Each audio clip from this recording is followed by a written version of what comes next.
Hey guys, welcome back to the channel. This is story about what if Naruto has a high wind, water and lightning affinity part 1. Before I start, please do support for more amazing content and comments for part 2. Do consider to subscribe my channel and share my video to your friends and check out the description as well. Let's start the video. An actual lunch break was a rare occurrence for Sarutobi.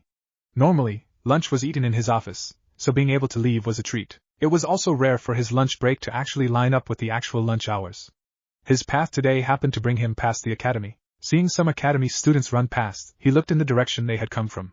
What he saw came as a rather unusual sight to the aged village leader. He saw a young blonde wearing orange sitting on a swing. The sight was not unusual, but the look on the boy's face was. The boy Sarutobi considered a second grandson, and hopefully his successor, was staring at the ground, not in depression or sorrow, but in deep thought, with just a hint of self-doubt. Wondering just what had happened, the Sandame walked over. Is something the matter, Naruto-kun? You seem distracted. Ah, hey Aji-san. It's just something I've got on my mind. Did something happen at the academy today? Not much. Just a lecture on famous or important shinobi in Konoha history. I didn't think it was that bad at first, but what about it? It eventually turned into something like, if you're from a major clan, you're someone important. If you aren't, you won't amount to anything. Ah, I see. Are you giving up on your dream to replace me? Despite his light tone, Sarutobi was deeply worried, not just for what could happen if Naruto decided he no longer wanted to defend the village, but more importantly, if Naruto didn't want his job anymore. That meant that he couldn't retire again, and would be forced to continue with the damned paperwork. Currently, there were only 2 people in the entire village who had both expressed a desire to take over as Hokage and the potential to actually make it. Naruto was one, and the other was his biological grandson, Konohamaru. Danzo may want the job, but Sarutobi had made sure that no amount of scheming, even with the council, the entire village, or even the fire daimyo supporting him, would let Danzo get his warmongering hands on the office of Hokage. No, I still want your hat. But the lecture made it sound as if you had to be from a major clan in order to ever be really great. I think I know better than anyone else how hard it is to try to become a ninja without generations of shinobi in your family, or without clan techniques to learn. As Sarutobi listened, he was impressed by how mature Naruto could be when he wanted to. Sigh, if only you knew the truth. Well, maybe there is something I can do to help. He seems to be ready for at least part of it. Naruto-kun, after the academy lets out for the day, stop by my office. There's something I think you should have. Huh? What do you mean, Aji-san? You'll see. That was all the wizened old man said before he walked off to find lunch before he returned to the tower to face a seemingly invincible foe. 3 hours later, Naruto snuck towards the Hokage tower. Last time, he had tried to walk in like everyone else did. That didn't go so well, and Naruto found himself hanging upside down from a nearby tree while various villagers and some shinobi beat him. Luckily, the old man had heard the noise and intervened personally. He hadn't seen any of them since. When he got within sight of the tower, he looked and gave a sigh of relief. The 2 guards outside the tower were some of the nicer shinobi, at least from his viewpoint. 2 of the ANBU, Inu and Nico, were in plain sight, situated so that they could quickly stop anything that could happen since they were on duty. He'd be able to get into the tower unharmed. Forcing himself to ignore the glares he got when he stepped out into the street, he made his way to the tower, smiling at the guards as he walked in. When he got to the waiting room in front of the Hokage's office, the secretary told him to go right on in. Sarutobi was thanking the kami that while he had been out, his paperwork had only grown by about 25. Instead of the usual 50 to 60. He looked up when he heard the door open, and broke out into a smile when he saw Naruto enter. Ah, good. You made it in safely. Sure did, Aji-san. The villagers didn't do anything more than glare since Inu-san and Nico-chan were out there. Well, take a seat and let's get started. Once Naruto had taken a seat, Sarutobi took a deep breath and began to organize his thoughts. Naruto, what I have to tell you is going to be very difficult for you, I would imagine. It concerns your parents. My parents? You know who my parents were? Why didn't you ever tell me? Yandane himself, before he died, ordered me not to tell you any of this until I thought you were ready. Even now, I can't tell you everything. Some of it will have to wait until either you turn 16, or make Chunin, whichever comes first. That stopped Naruto cold. The Yandane had ordered the old man not to say anything about his parents? What could have possibly made him do that? And there was still more that he couldn't find out until later? Are my parents still alive? That was probably the quietest he had ever been in his life. Sigh, no. Your mother died soon after you were born. The Kyuubi attack sent her into premature labor, and the stress was just too much. She lived just long enough to name you, and died. Your father died fighting the Kyuubi. Naruto's eyes dimmed a little after hearing that, especially how his mother died. I see. Then what am I doing here? You're here to find out about your mother and her family, the Uzumaki clan. Naruto's head shot up. Wait, the Uzumaki clan? And what about my dad's family? Your father's side of the family is what you need to wait for. It was part of what I was told to do concerning you. I was told by the Yandame that when I judged you ready, to tell you about your mother. When you met either of the requirements for your father's will, you would find out then. Wow, so what can you tell me about my mom? Her name was Uzumaki Kushina, heiress of the Uzumaki clan, from Yuzen no Kuni. That got a raised eyebrow from Naruto. Wait, heiress? And was my family named after the country, or was the country named for my family? Yuzen no Kuni was named for the numerous whirlpools which dotted her coast. The Uzumaki clan, before their demise during the collapse of the country, were one of the strongest clans there, as they were one of the few shinobi clans to be found there. Whoa. So I'm the last Uzumaki? You are the last known Uzumaki in existence. It's always possible that some of the other clan members survived. For that matter, you are also the last known member of your father's clan. I thought you couldn't tell me about him yet. You're right, Naruto-kun, I can't tell you much about him. I can't give you his name or whatever inheritance he may have left you, not yet. I can, however, share other, more general, information. Oh, so what else do I need to know? Since you aren't that far into the academy, I'll try to simplify this. The Uzumaki clan, in general, had either water or wine as their primary affinity, with the other one as their secondary affinity. This means that they could use Suiton and Futon Jutsu more easily than the other three types. One of the other pieces of information on your father's clan I can tell you is that they also shared these two affinities, although on occasion, some showed an affinity for Right-on as well. So do I have a Kekai Genkai or something like that? Well, I'm not sure about that, honestly. Neither of your parents' clans had one, but there is a possibility that the mixture of the two could result in one. We haven't noticed one in you yet, but that could always change later. I'll let you know if anything happens then. So, what made you decide I was ready for all of this, Aji-san? Our conversation earlier, at the academy. Both your parents and their clans believed that relying solely on Kekai Genkai or clan techniques was foolish. They also felt that such things did not merit special treatment. Naruto blinked at this. But in Konoha, that's exactly how things are. If you come from a clan with a Kekai Genkai, you're almost guaranteed to be treated like royalty here. The team is proof of that. How could my parents stand it? Sarutobi calmly nodded. They struggled with it. They hoped that they would be able to change that. They argued with most of the village on the subject. Both clans had believed for a very long time that over-reliance would eventually weaken the shinobi, and become more of a liability than an advantage. So, both clans made it a point to learn as much as they could in any area. They not only learned many different ninjutsu of all types, but Tai-dash, Gen-dash, Ken-dash, and even Fuinjutsu. They also expanded that philosophy into non-shinobi areas, too, learning many different crafts and skills. You come from two families of very self-reliant people, Naruto-kun. When I heard you talk about that lecture, I knew you were ready. At this point, Naruto was in shock, his jaw hanging open. In a little over an hour, he had learned a rather staggering amount about people he would never meet. He may not have any emotional connection to either side of his family, but he found that he was strangely determined to do his best to live up to their high standards. After taking a little time to gather his wits, he asked, "So what's next?" "Next come your mother's clan techniques." Seeing the look on Naruto's face, Sarutobi answered the question before it was even asked. "I said your parents did not approve of relying on clan techniques, not that they didn't have any. I have had the honor of seeing 6 of your mother's most powerful clan jutsu in action, one of which qualifies as an ARNK Kinjutsu, and have knowledge of a 7th, an S-rank Kinjutsu. Nothing could have removed Naruto from the office now." "Well, what are they?" Silently, Sarutobi got up from his chair, walked to the back of his office, and opened up a hidden safe behind a false wall with pictures of the holders of the Hokage title. He removed 2 scrolls, and returned to his desk. He handed one of the scrolls to Naruto, which was sealed with a spiral emblem. That, Naruto, is everything of the Uzumaki clan archives that can be found within the walls of Konoha. I was made aware that there is a complete library, located underneath what was once the Uzumaki clan compound in Yuzen no Kuni. When you are ready for it, you will travel there and retrieve it, if you wish. To this day, the library is undisturbed, as it can only be found, let alone opened by a blood member of the Uzumaki. Sarutobi waited a few moments for the boy to process that, then continued. Now, as for the jutsu I spoke of. It is said that long ago, there were 5 rivers to be found in hell: Acheron, the river of sorrow; Cocytus, the icy river of lamentation; Phlegethon, the river of fire; Lethe, the river of forgetfulness; and Styx, river of hate. There were also rumors of a 6th river, Mnemosyne, river of memory. The Uzumaki clan was gifted with the ability to call upon these waters in battle, to great and terrible effect. Naruto had to manually close his jaw. His mother's family could do that, and they chose not to overuse it. Finally, he managed to say, "That's only 6, and which 2 were the Kinjutsu?" Each river, when called upon in battle, would produce the effect associated with it. The waters of the Acheron would cause an opponent to be consumed in sorrow. Phlegethon waters would burn continuously, even in the absence of fuels, and so on. The Lethe water, which is the A rank, would cause the target to forget anything the user wished. Imagine being able to cause your opponent to forget every technique he or she knows, or making their body forget how to activate a Kekai Genkai, even if their mind still remembers how. Hell, you could even make their body forget how to properly channel chakra, ruining their control. Bug-eyed and chalk-white, Naruto found his voice. Holy crap!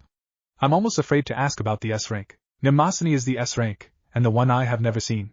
The water would cause someone who drank or was soaked with it to become all-knowing, a mortal god, as it were. Naruto's jaw found its way to the floor, then through it. Yowza! That's definitely an S-rank jutsu. I'm not finished. The human mind is not capable of handling that kind of power. As a result, the afflicted person is driven incurably insane. How is this possible? To call upon the rivers of hell, it would be like summoning the Shinigami to battle your foes. Naruto missed Sarutobi, flinching at how close he came to describing the final events of the Kyuubi attack. I know. It seems too good to be true, yet it is. Finally, the seventh technique is a summoning technique that can only be done near a large, open body of water, like a sea or an ocean. It is known as Kuchios, Charybdis. It summons a creature who then creates a giant, inescapable, whirlpool to consume your enemies. At this point, Naruto was taking shallow, ragged breaths, gripping the Uzumaki scroll hard enough to turn his knuckles white. I don't know what to say, Aji-san. This is unbelievable. My mother's clan could do stuff like this, and chose not to? Also, how in Kami's name could they have gained the ability to do this? Sarutobi closed his eyes, nodded, and made a hum-ing sound. Then, he replied, Naruto-kun, to answer your last question, I have no idea. I never had the chance to ask your mother about it. I would suspect that you might find the answer in the Uzumaki library when you're older. Alright. Now what's with the other scroll? Naruto asked, looking at the second scroll for the first time. This is your father's clan scroll, your final inheritance when you are ready. I can't give it to you yet, but I want you to know what it looks like and where it is kept. That was Sarutobi's reply as he showed Naruto the emblem holding this scroll shut, wind blowing across the sea, creating waves. He then replaced the scroll in the safe, locking it, and hiding it once again. Why is that? I am a ninja, not to mention Hokage, and am required to be realistic.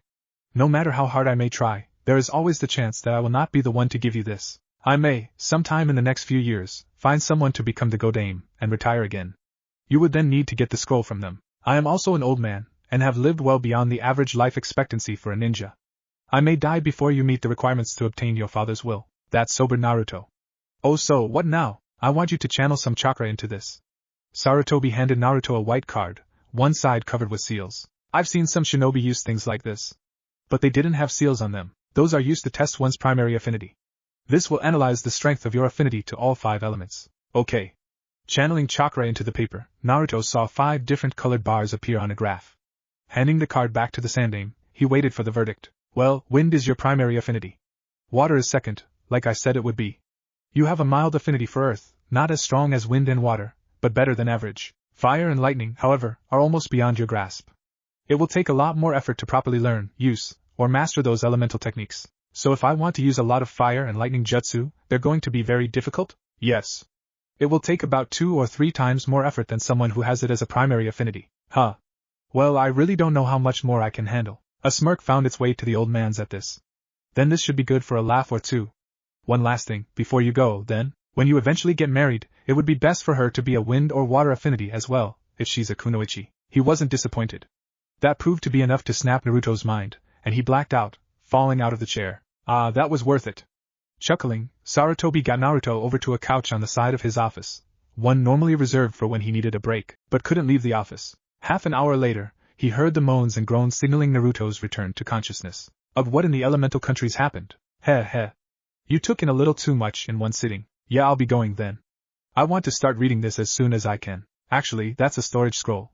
Inside are seals containing pretty much everything your mother wanted you to have now. I'd imagine inside you'd find information on clan policies, taijutsu styles, other clan jutsu, and things like that.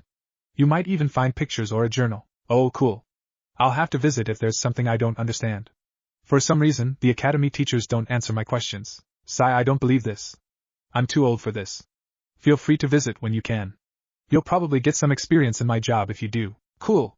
One thing I want to figure out is how to take care of all this paperwork. You always seem to be doing that whenever you're here, and I don't want to be stuck in here all the time. Naruto-kun, if you can find a way to defeat this paperwork, I will personally train you to take over for me. That got a big grin out of the boy. Be careful. I might just take you up on that offer. If you can show me a way to finish this up in less time, you will have earned it. I'll see what I can think of then. Bye, Aji-san. With that, Naruto headed off for Ichiraku's, then home. It had been 2 weeks since the Hokage had given Naruto his mother's inheritance. Naruto had put the time to good use. He had read through the clan information several times, making trips to visit Sarutobi when he needed something explained. Between the scroll and the Sandaime, he had figured out how his mother wound up in Konoha. 5 years before Naruto's birth, the Uzumaki clan, before the demise of Yuzen no Kuni, decided that there was a very good chance that the clan would be destroyed. As a result, they decided to put a fail-safe plan into action. Favors were called in, and it was arranged for one member of the Uzumaki clan to travel to and reside in each of the 5 great ninja villages. That way, regardless of what happened to the majority of the clan, someone, in theory, would be able to preserve and restore the clan. Sarutobi filled in the gaps as to what had happened to the other 4. The clansman sent to Kirigakure was unfortunately caught up in a riot resulting from the Bloodline massacre. Since the Uzumaki had no Kekai Genkai, he wasn't a target. He was a bystander who was in the wrong place at the wrong time. The Uzumaki sent to Kumogakure had run afoul of the Reikage supporters. Even back then, the Reikage had lusted after the Byakugan of the Hyuga clan, believing it would bring them power. The clan member had, true to the Uzumaki beliefs, made several arguments over how the Byakugan and the Jukin alone would not ensure a rise in power. Later, she was found dead, having been tortured and mutilated horribly. By this point, the rest of the clan had fallen, so there were no worries over breaking the contract ensuring her safety. The third person, who according to Sarutobi, was Naruto's cousin, had been sent to Iwagakure.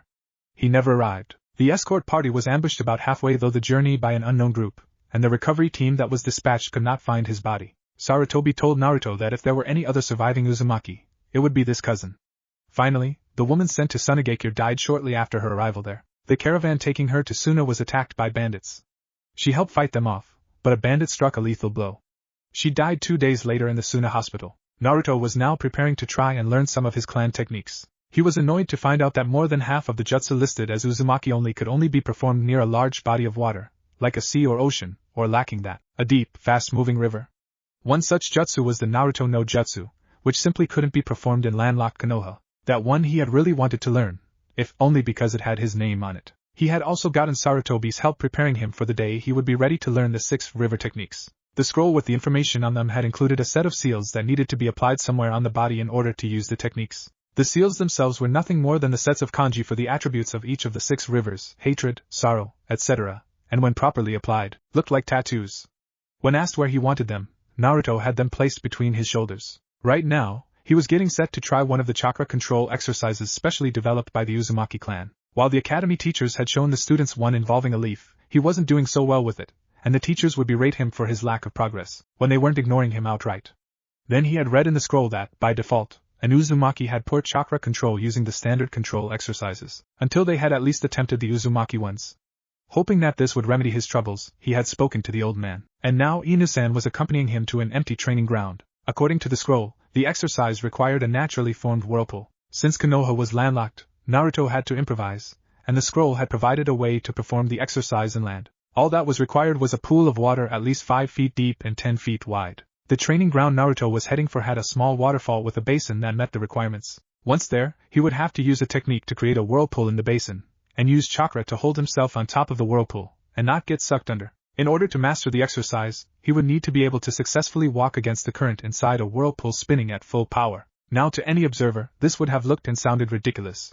An academy student, attempting a harder variation of the water walking exercise? Naruto, however, was aware of the trick to helping him learn it safely. The jutsu that would create the whirlpool relied on the amount of chakra applied to affect the size and speed of the whirlpool. Since he lacked the ability to properly control the chakra used or to use the jutsu and hold himself up at the same time, Inu-san would be in control of the technique. Should Naruto fall in, Inu-san could quickly cancel the jutsu and pull him out. Since this was a nameless technique, designed specifically for training, Naruto had no reservations about showing Inu-san how to perform it. Once they arrived, Naruto set down a backpack containing some towels and a change of clothes. For this exercise, he was wearing black swimming trunks and a white undershirt, since he didn't want to walk home in a soaking wet orange jumpsuit if he could help it. "Ready, Naruto-kun?"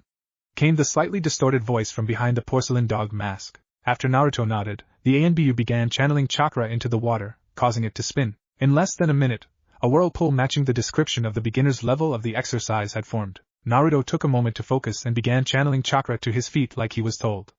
As one would expect, he didn't stay on top at all, but for this, it didn't matter. For beginners, all that mattered was not touching the bottom and using chakra to hold yourself in place as long as possible. Then, as control improved, you would push yourself up further out of the water until you could stand on the water. The water was cold, but not too bad. Inu-san's chakra had the extra effect of warming the water slightly. It had been warmed enough to where Naruto wouldn't be risking hypothermia. Had there not been the waterfall continuously adding cold water, and the stream taking away the warmed water, it could have been better. After an hour, Naruto was told to come out, so Inu-san could give his chakra coils a much-needed rest. The ANBU muttered, "Geez, creating and sustaining the whirlpool must double as a chakra-building technique. It's harder than it looks." That may be true, but the control part of it sure works. Check it out. Naruto had decided to see if there was any noticeable improvement with the leaf exercise, and there was. Before, the leaf had hovered about a foot above where it was supposed to, and Naruto's efforts in the past hour had shaved 2 or 3 inches off of the height. Interesting. Normally, you would be a jounin before you could hold the leaf that far off your body. Really? So I'm almost jounin level? That's awesome. Naruto started jumping up and down at that. Whoa, hold on there. The only things remotely close to jounin level about you are your stamina and chakra reserves. The combination of jounin level chakra reserves and sub-academy student level control is just asking for trouble. So do you think maybe that's why I have so much trouble with the Bunshin? My Henjin Kawarimi are pretty bad too, but I can at least make them work halfway decently. It is possible. Normally, by the time a ninja makes jounin, or even chunin, they've already learned an advanced Bunshin jutsu, and either stop using the academy one altogether, or only use it rarely. To be honest, the only shinobi I can think of that regularly use the basic Bunshin are the academy teachers. Advanced Bunshin? Can you teach me one? Please? Naruto begged, even attempting puppy dog eyes, but it only succeeded in making the ANBU laugh. Nice try, but that doesn't work on me. Only women can pull that off really well. As for the jutsu, I don't think so. If you already a genin, I'd consider it, but not an academy student. Crud. Then, would you at least tell me about them? Okay, I'll tell you about the 2 most common Bunshin techniques besides the academy one. Then, we go back to training. Deal? You got it. Naruto was glad he had gotten that much of the ANBU. Normally, no one besides the old man would answer his questions. Alright. After the academy level Bunshin, the most common technique is the Mizu Bunshin, which forms solid clones from nearby water sources. If there isn't a water source nearby, you need to pull water from the air around you, which is very difficult. Only the Naiden was good enough to do it on a regular basis, earning him a reputation as a very powerful ninja. After that, there's the Tsuchi Bunshin. Again, it forms solid clones, this time out of the ground around you, so it can be used in more places. Now then, back into the water. Okay. Thanks for the info though. Should I try holding myself in place longer, or start trying to push myself out of the water? Well, whatever you do, don't go one way or another. In order to master this, you need to be able to do both at the same time. You can't do that if you don't try to combine the two at some point before then. Right now, I'd focus more on staying in place more, and try to raise yourself up a little bit. Oh. Okay.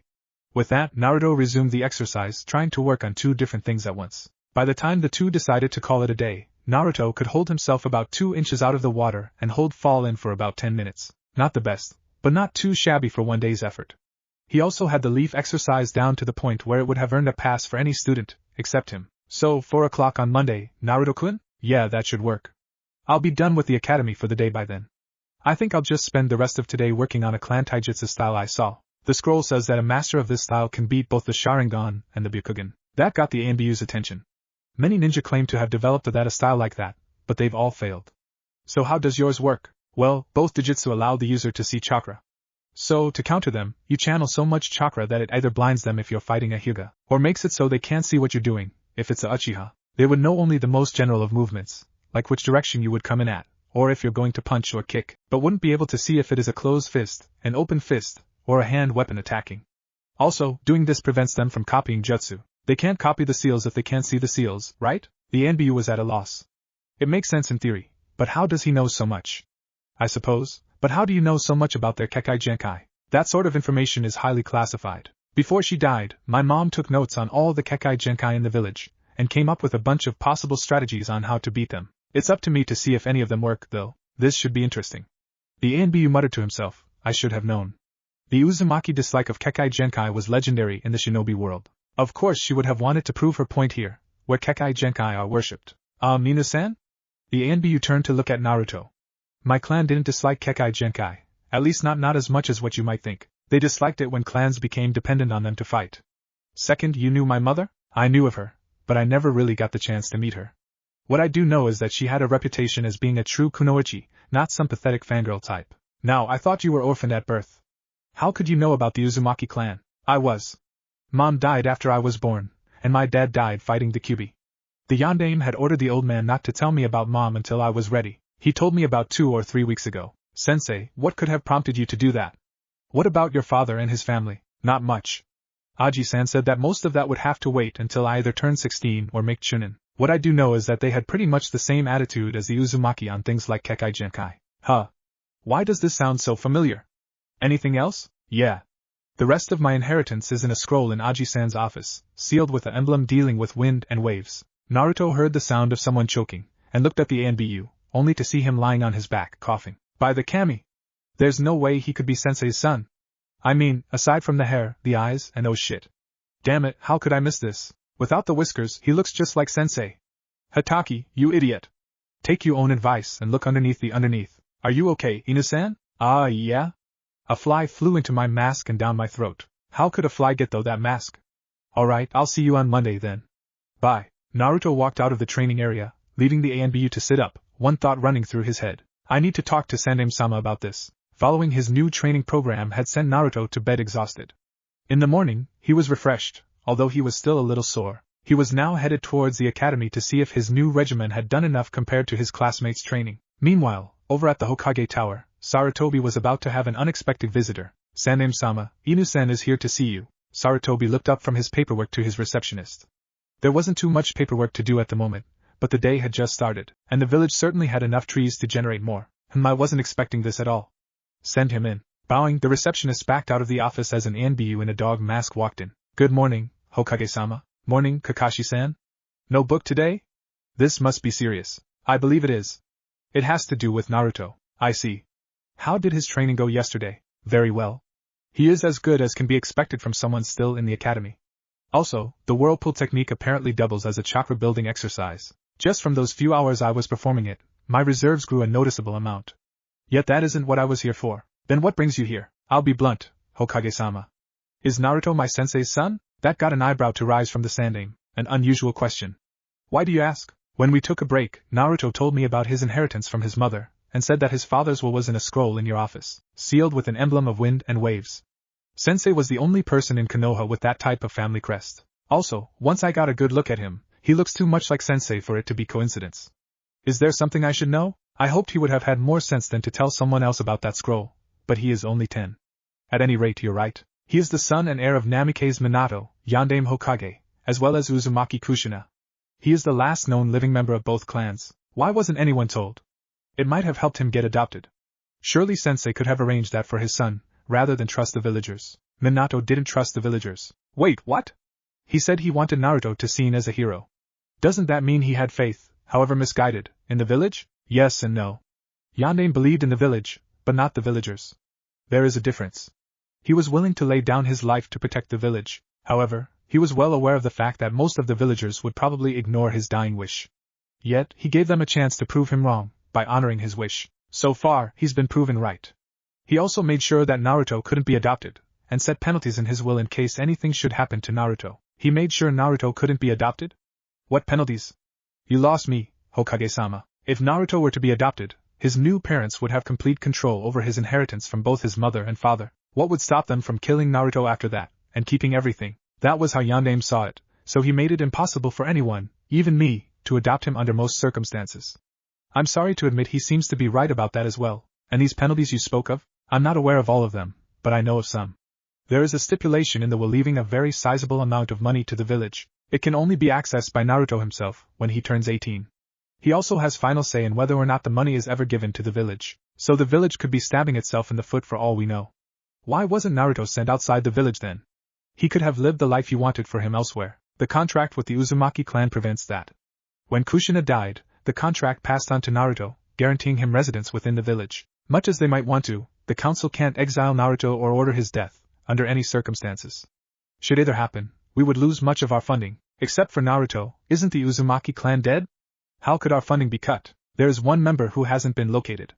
Anyway, the contract was made using the Fire Daimyo as a middleman. Should anything happen to Naruto while he is within High no Kuni, short of death by an attacking foreign nin, or if he should die in the Chunin exams, the Daimyo is to cut our budget by about 30%, as is stated in the contract. Wow, they've really got us in a tight spot then. Yes, they do. The question remains, what are you going to do now with this information? I think I'm going to give Naruto a little bit of extra training. Nothing major, just some help correcting what the academy teachers might have done to sabotage him. Maybe teach him some easy jutsu. I don't think that's unreasonable. I see no problem with that, and will arrange for you to do so. I would, however, ask you to tell Naruto not to speak of his father's will. That must be kept a secret. Yes, sir, Hokage-sama. Now then, we need to get over to the academy soon. Naruto couldn't believe his luck. The normal teacher was out sick, and the replacement teacher was the one teacher in the academy who seemed to like him, a Chunin named Yumino Irika. Also, he had actually managed to arrive on time, if not a little early, so things were really looking up. Now all he needed was a good seat. Normally, he would try to get a seat next to Sakura-chan, but she and the only other blonde in the class, a girl named Ino, had just gotten into a fight over who got to sit next to Sasuke team. Sakura had lost, and dumb as Naruto could be sometimes, he decided that trying to sit next to her today was not a good idea. That left him sitting next to Kiba and a really shy girl in a bulky beige jacket. He just hoped she wasn't a Sasuke fan too. He wasn't sure he could take that. Hey, is it alright if I sit here? Yeah, sure. What, you aren't even going to try today? Are you kidding? I can see the storm clouds over her head. I really don't feel like dying today. Fair enough. Grab a seat. Naruto sat down on the other side of the kunoichi in training, who instantly started fidgeting with her fingers and turning red. Hinata, is it? The girl nodded, mumbling something Naruto couldn't make out. Are you okay? You look like you're overheated. Maybe you should take off the jacket. That proved too much for Hinata, who promptly gained a full-face blush and fainted. What happened up there? Came the call from Irika, who had heard the thud at the front of the room. Naruto answered. Hinata overheated and passed out. At least I think she overheated. Maybe she's sick. Her face was red. Well, then let's start today off with a quick lesson in first aid. If something like this happens, get the person onto the floor, put padding under her head, and elevate her feet over her head. You might want to remove any clothing that would restrict her breathing. With the rest of the class watching, Kiba and Naruto followed Irika's instructions, removing Hinata's jacket and using it to cushion her head. At this point, Kiba needed some tissues to stop his nose from bleeding when he got his first look underneath Hinata's jacket. Hehe. Hinata's 10, and she's already better developed than any of the other girls here. Score! Naruto just rolled his eyes and kept going. Man, I hope she's alright. If anything happens, I just know I'll be blamed. Soon, Hinata woke up and saw Naruto bend over her, with the rest of the class behind him. What happened? You passed out. You might want to keep the jacket off, or at least unzip for a while. Hinata looked down at herself, noticing her jacket was off, and was about to faint again, when Naruto said, Hey, don't faint again. Kiba and I just got your jacket off. That proved to be the wrong thing to say, as that prompted her to faint again, with another full-face blush. Ah man, sighed Naruto, when she comes to, bring her down to the sparring field outside. With that, Irika herded everyone else out the door. Naruto bent over Hinata, making sure she was still breathing. However, he got too close, and Hinata latched onto him, hugging him to her. Naruto's thoughts were all over the place. Oh crap, oh crap, oh crap. This is bad. Actually, this feels kinda nice. Hey, she smells like lavender. I love you, Naruto-kun. Naruto went white at that. What did she just say? Maybe she just likes Naruto slices with ramen. Yeah, that's got to be it. There's no way she meant me, right? You always look so cute with those whisker marks. Just makes me want to. Crap. How could she think she likes me? We don't even know each other. I'm going to die. And I don't want to die. Naruto managed to wiggle out of Hinata's clutches right before she came to. And Naruto-kun? Hey there Hinata-chan. Irika-sensei says we need to get down to the training field. Are you going to be alright? Hinata almost fainted again when she heard the chan added to her name. What kept her from doing so was what Naruto said about Irika's orders. Okay, let's go then, Naruto-kun. Hinata failed to notice Naruto pale when she said his name. Yeah, let's go. With that, the two headed down to the training field in an awkward silence. When they arrived, in addition to Irika and their classmates, they saw the Hokage, several jounin, and 3 NBU. When Irika saw that they had arrived, he signaled for the Hokage to begin. Alright then. I'm sure you are all wondering what you are all here for. Some of you may recall that, when you first entered the academy, you were tested to see where you stood. You are now midway through the academy, and we wish to see where you are at now. This will not affect your grades in the academy. It is merely for us to know how the academy is doing in teaching you as an individual, to prepare you for life as a shinobi. At this, many of the students, mostly Sasuke's fangirls, started worrying. They knew that this could be potentially embarrassing. For some reason, the academy placed a heavier emphasis on book work, and because of that fact, many had slacked off on physical training to gain more study time. The elderly Hokage continued, Now rest assured that we will not be doing all of these assessments at once. They will in 2 weeks, and will be spread out over 2 or 3 weeks, giving you ample time to prepare yourself. Now, are there any questions? Sakura raised her hand. Hokage-sama, what are we being tested on? Good question. You will all be tested on stealth, stamina, chakra control, weapon skills, jutsu, and several other categories. Is there a written test? Came a question from another student. No. This assessment covers the practical aspects of shinobi life. The academy gives you enough written tests, too many for my tastes. Personally, I find most written exams are poor indicators of how good a shinobi a person is. At this, relief flooded Naruto's mind, while stress entered the minds of most of the other students. A practical test. I stand a chance. Thank you, Kami. Now then, are there any other questions? No? Then let me explain the reason for the presence of all of these people behind me. They are here to help refine any skills you wish to work on before we begin the assessment. You will be spending all of this week working with them, as well as continuing your personal training on your own time. Each day you will work with a different instructor. This will also serve as an example of what you can specialize in as a shinobi. Will the instructors please introduce themselves? YOSH. I am Mado Guy, Taijutsu Specialist. I am to help you improve your stamina. Embrace the spring TACK. The odd man in green spandex suddenly clutched his throat. Sorry about that, Guy. I did that. I'm Yuhi Kurinai, a Genjutsu Specialist, and I'll be working with my group on chakra control. Well, I guess I'm up next. The name's Sarutobi Asuma, and I'll be helping with projectile weapons. I'm Gecko Hack Hate.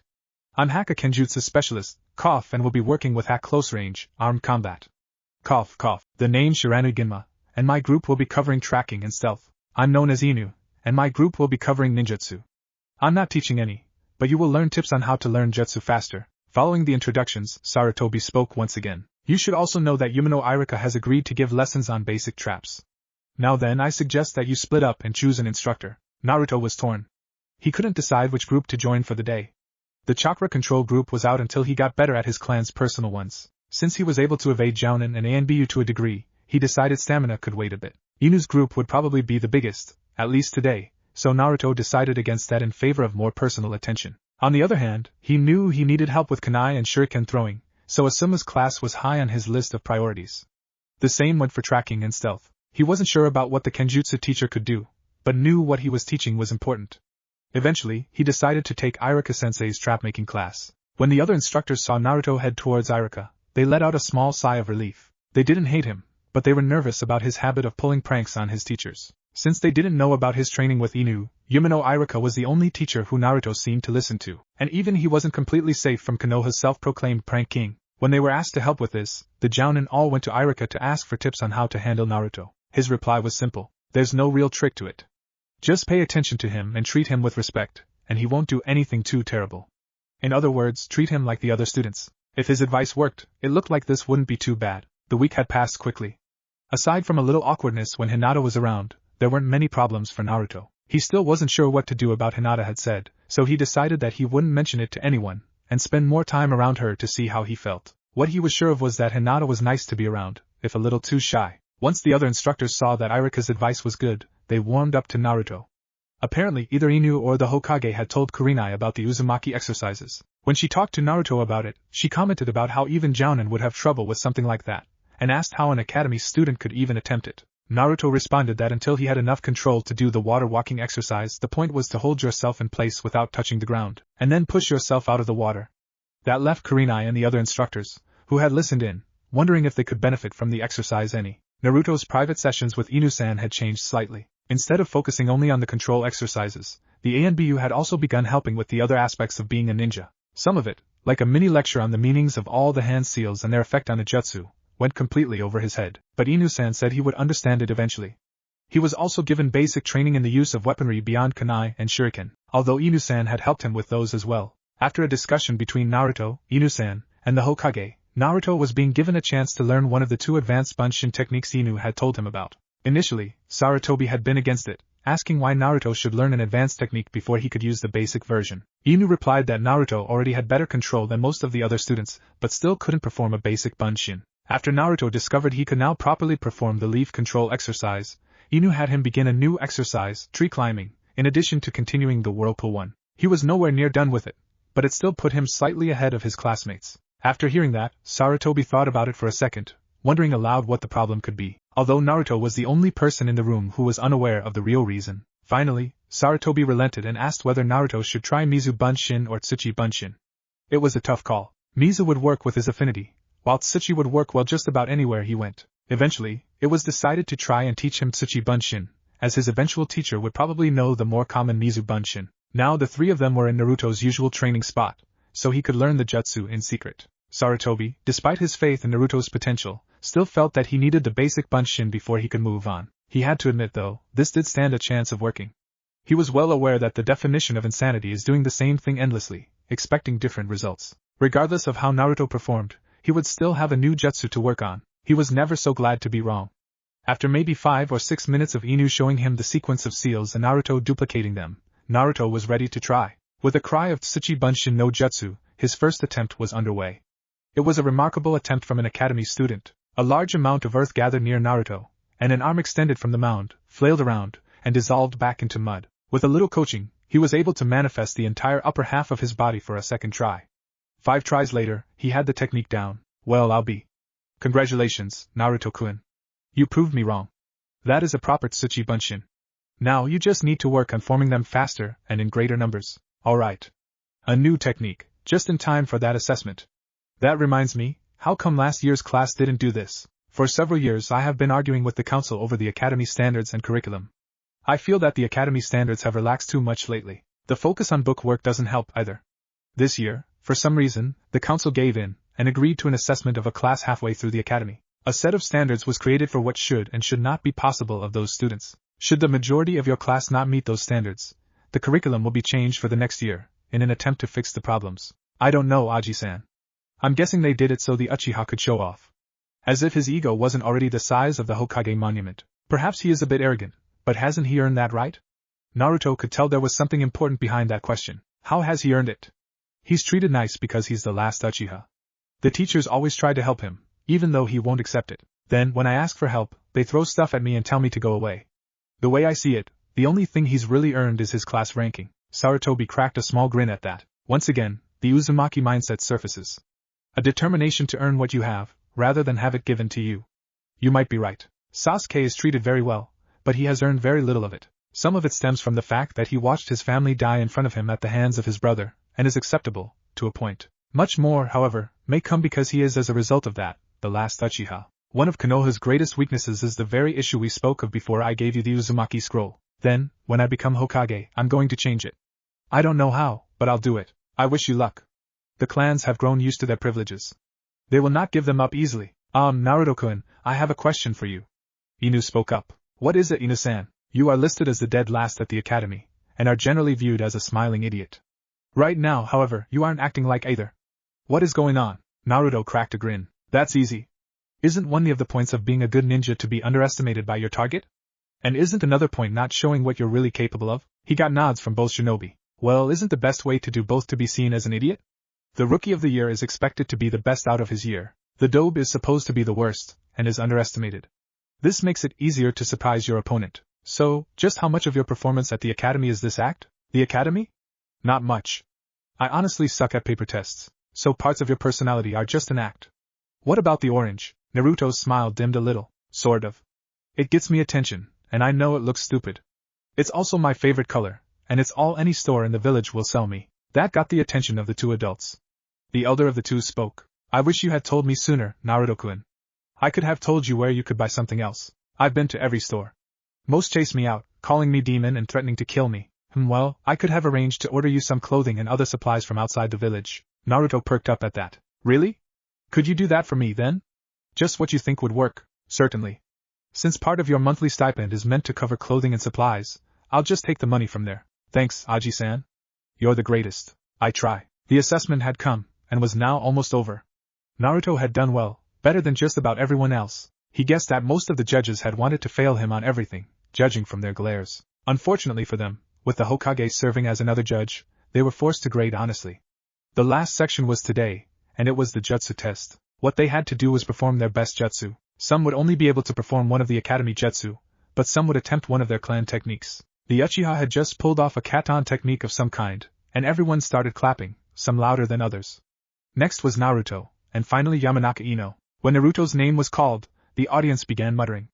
Naruto was planning on doing the Tsuchi Bunshin, as it was one of his most reliable techniques at the moment. His second best was Futon, de Tapa, which he had found in his mother's jutsu library from the scroll. After that came the other two academy jutsu. What got on his nerves most were the comments from his classmates. The dobe's gonna make a fool out of himself in front of the Hokage. Naruto sucks, doesn't he, Sasuke-kun? Dobe. Naruto's fists clenched as he tried to block the voices out and calm down. Unknown to anyone, one of the seals on Naruto's back began to glow. The kanji for ice. Naruto was about to start yelling like a little kid, shouting at his classmates to shut up, when he felt a strange feeling come over him. A cold, almost frigid, sensation ran through his veins. Acting on instinct, he extended his arms and called out the technique's name. Uzumaki Hijitsu, Yomi no Ukuwa, Kosaitis. From his hands spouted streams of water. Whatever the water came into contact with was instantly covered in an inch of solid ice. The entire audience was silent. Calmly, the Hokage stood, and made his way down to where Naruto stood, avoiding the spots of ice in his path. He walked over to an object that had been caught by the jutsu. It was a kunai, thrown by someone in the audience. Caught by the jutsu in mid-flight, it was now frozen to the ground. Examining it, he had one thought. What idiot tries to kill someone in front of the Hokage, and with a kunai that has the owner's name engraved in it? His attempts to free the kunai manually failed. Resorting to Keton Jutsu, he noticed that the ice was rather stubborn, requiring more heat to melt it than normal ice would. To melt the patch of ice, he had to resort to Keton, Carrier Enden, an act which seemed like overkill, both to him and to everyone watching. Breaking the kunai free, he hands it to an ANBU for further investigation. Turning to Naruto, Sarutobi speaks to him in a voice only the two could hear. Naruto-kun, first off, that was very impressive. Second, you really shouldn't be practicing those jutsu unsupervised. Aji-san, I haven't even tried to do one before. All I know is that I was trying to calm down for this, and this weird feeling came over me. Then I just called out his name, and well, this happened. I see. Well, I'll ask you not to try any of the other 5 for a while, at least not without my knowledge. Deal. Sarutobi turned around to face the audience, who were currently either bracing for an attack or scared speechless. Is there a problem? Sheepishly, the audience sat down, and Sarutobi walked back to his seat, activating a jutsu like that through sheer willpower. Impressive. And the river jutsu seemed to require much higher level jutsu to counteract them. Good to know. Naruto turned around to return to the rest of the class, whose jaws were wide open. The exception was Sasuke team, whose teeth were grinding together hard enough to cause sparks. Dobe, where did you learn that jutsu? Didn't you hear me, team? Uzumaki Hijitsu. It's a clan technique. You don't have any parents. How could you have any clan techniques? Piped up a random Sasuke fangirl. Obviously, I had some at some point. The Hokage just gave me my mother's clan scroll a couple weeks ago. That slightly abetted the looks. He sat down, and due to a sudden seating swap by his classmates, he found himself next to Hinata, who was imitating a turtle, trying to hide in her jacket. See, congratulations, and Naruto-kun. Thanks, Hinata-chan. You know, Hinata's really not so bad. That stuttering, though? I wonder if that stuttering is an actual speech problem, or if she's just really shy and nervous all the time. I just need to get to know her better. When everyone had calmed down, the Hokage cleared his throat and called out, Will Yamanaka Ino please come down? Ino stood up, walked over to Shikamaru, and dragged him down to the platform. She then performed her clan's Shintenshin no Jutsu. It was nowhere near what it was supposed to be, but for a 10-year-old, it was still rather impressive. Sarutobi stood, thanking the students for their performance, and the audience for coming. The students were dismissed for the rest of the day. Naruto sat in a chair in the Hokage's office, in a stunned silence. He had just been through a life-changing night. Some of his questions about his life had been answered, but new ones had popped up to take their place. The last 2 years had been relatively peaceful for him. After his performance at the assessment, the attacks on him had almost completely stopped. He still wasn't welcome in most places, but it was still an improvement. Since then, the most common physical assaults came from drunken villagers, who he could easily outrun. The worst one had been during the Kyubi festival after the assessment. A group of villagers and shinobi had gotten together, and broke into Naruto's apartment, intent on killing him. Naruto had been so terrified, he activated the second river technique, the Uzumaki Hijitsu, Yomi no Ukawa, Phlegathon, on sheer instinct. The resulting fire burned just about everything in his apartment. Naruto had survived relatively unharmed, but shaken up. The Uzumaki scroll had also escaped, strangely undamaged. It had been hit directly by the jutsu, but showed absolutely no signs of it. The Sandaime guessed that somehow, the scroll was immune to the Uzumaki clan techniques, and possibly to most any damage, as a protection against the scroll being destroyed. He also guessed that somewhere within the scroll was either a jutsu or special seal that would destroy the scroll if needed. Beyond some clothes and supplies, not much else was recovered. The attackers also survived, but were badly burned. They were taken to the hospital for treatment, but were never heard from again. Later, it was discovered that, with practice, Naruto could control what the jutsu burned. He could command the fire to burn only a specific target, leaving everything else untouched, or to burn everything but a chosen item or group of items. Sarutobi was aware of the possibilities for this. Naruto could set fire to a certain document in a group, burning it to ash, without harming the others, or create a fiery barrier that only certain people could safely pass through. It was also confirmed that the river jutsu did require more effort to counter than their normal equivalent. The fire hadn't spread beyond Naruto's apartment, yet, in order to put the fire out, it required an amount of water that would have made more sense if the entire building had been on fire. Following the investigation, Sarutobi found Naruto a better home.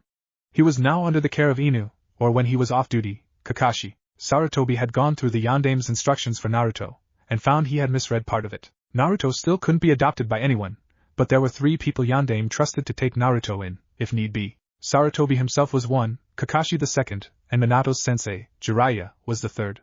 He apologized profusely to Naruto for what had happened. Naruto didn't care, He was just happy to have some idea of what family life was like, even if it was just with someone who had become an older brother figure to him. Living with Kakashi, Naruto learned about the implanted Sharingan. This prompted the two of them to test out Kushina's theory on how to defeat it. Experimenting revealed that the Sharingan's ability to see chakra did take precedence over the ability to copy jutsu, at least with Kakashi's eye. With some minor adjustments to her original ideas, Naruto was able to prevent Kakashi from seeing what jutsu he was about to perform. Basically, Naruto had to channel extra chakra to his hands, but not use it in the jutsu. This would blind the Sharingan as to what was happening. However, Kakashi did warn Naruto that it was possible that a real Uchiha could somehow counteract this weak spot, as they would have better control over their Sharingan than he did. Since the fire, Naruto's wardrobe had changed drastically. Most of his old orange jumpsuits had burned. Of course, he hadn't worn any of them in some time, but had kept them since no one else would want them. Sarutobi had done as he said and ordered several sets of shinobi clothing in Naruto's size. His new normal clothing made him look like a chunin, but without the vest. Now, the only orange on him were 2 stripes on the inside of his sleeves, since he still wanted some orange in his clothing. Sarutobi and Kakashi also convinced him to buy some casual and formal clothes as well, for occasions where a combat uniform was inappropriate. Naruto's experience at the academy had also improved slightly. His book grades were still awful, but were better than they had been. They had gone up first when Naruto moved in with Kakashi, and again when Iruka became Naruto's normal teacher. He had spent more time around Hinata, and it showed. She still blushed and fainted when he was near, but now he normally had to make an effort to get her to do so. Of course, he still managed to make her blush and faint without meaning to.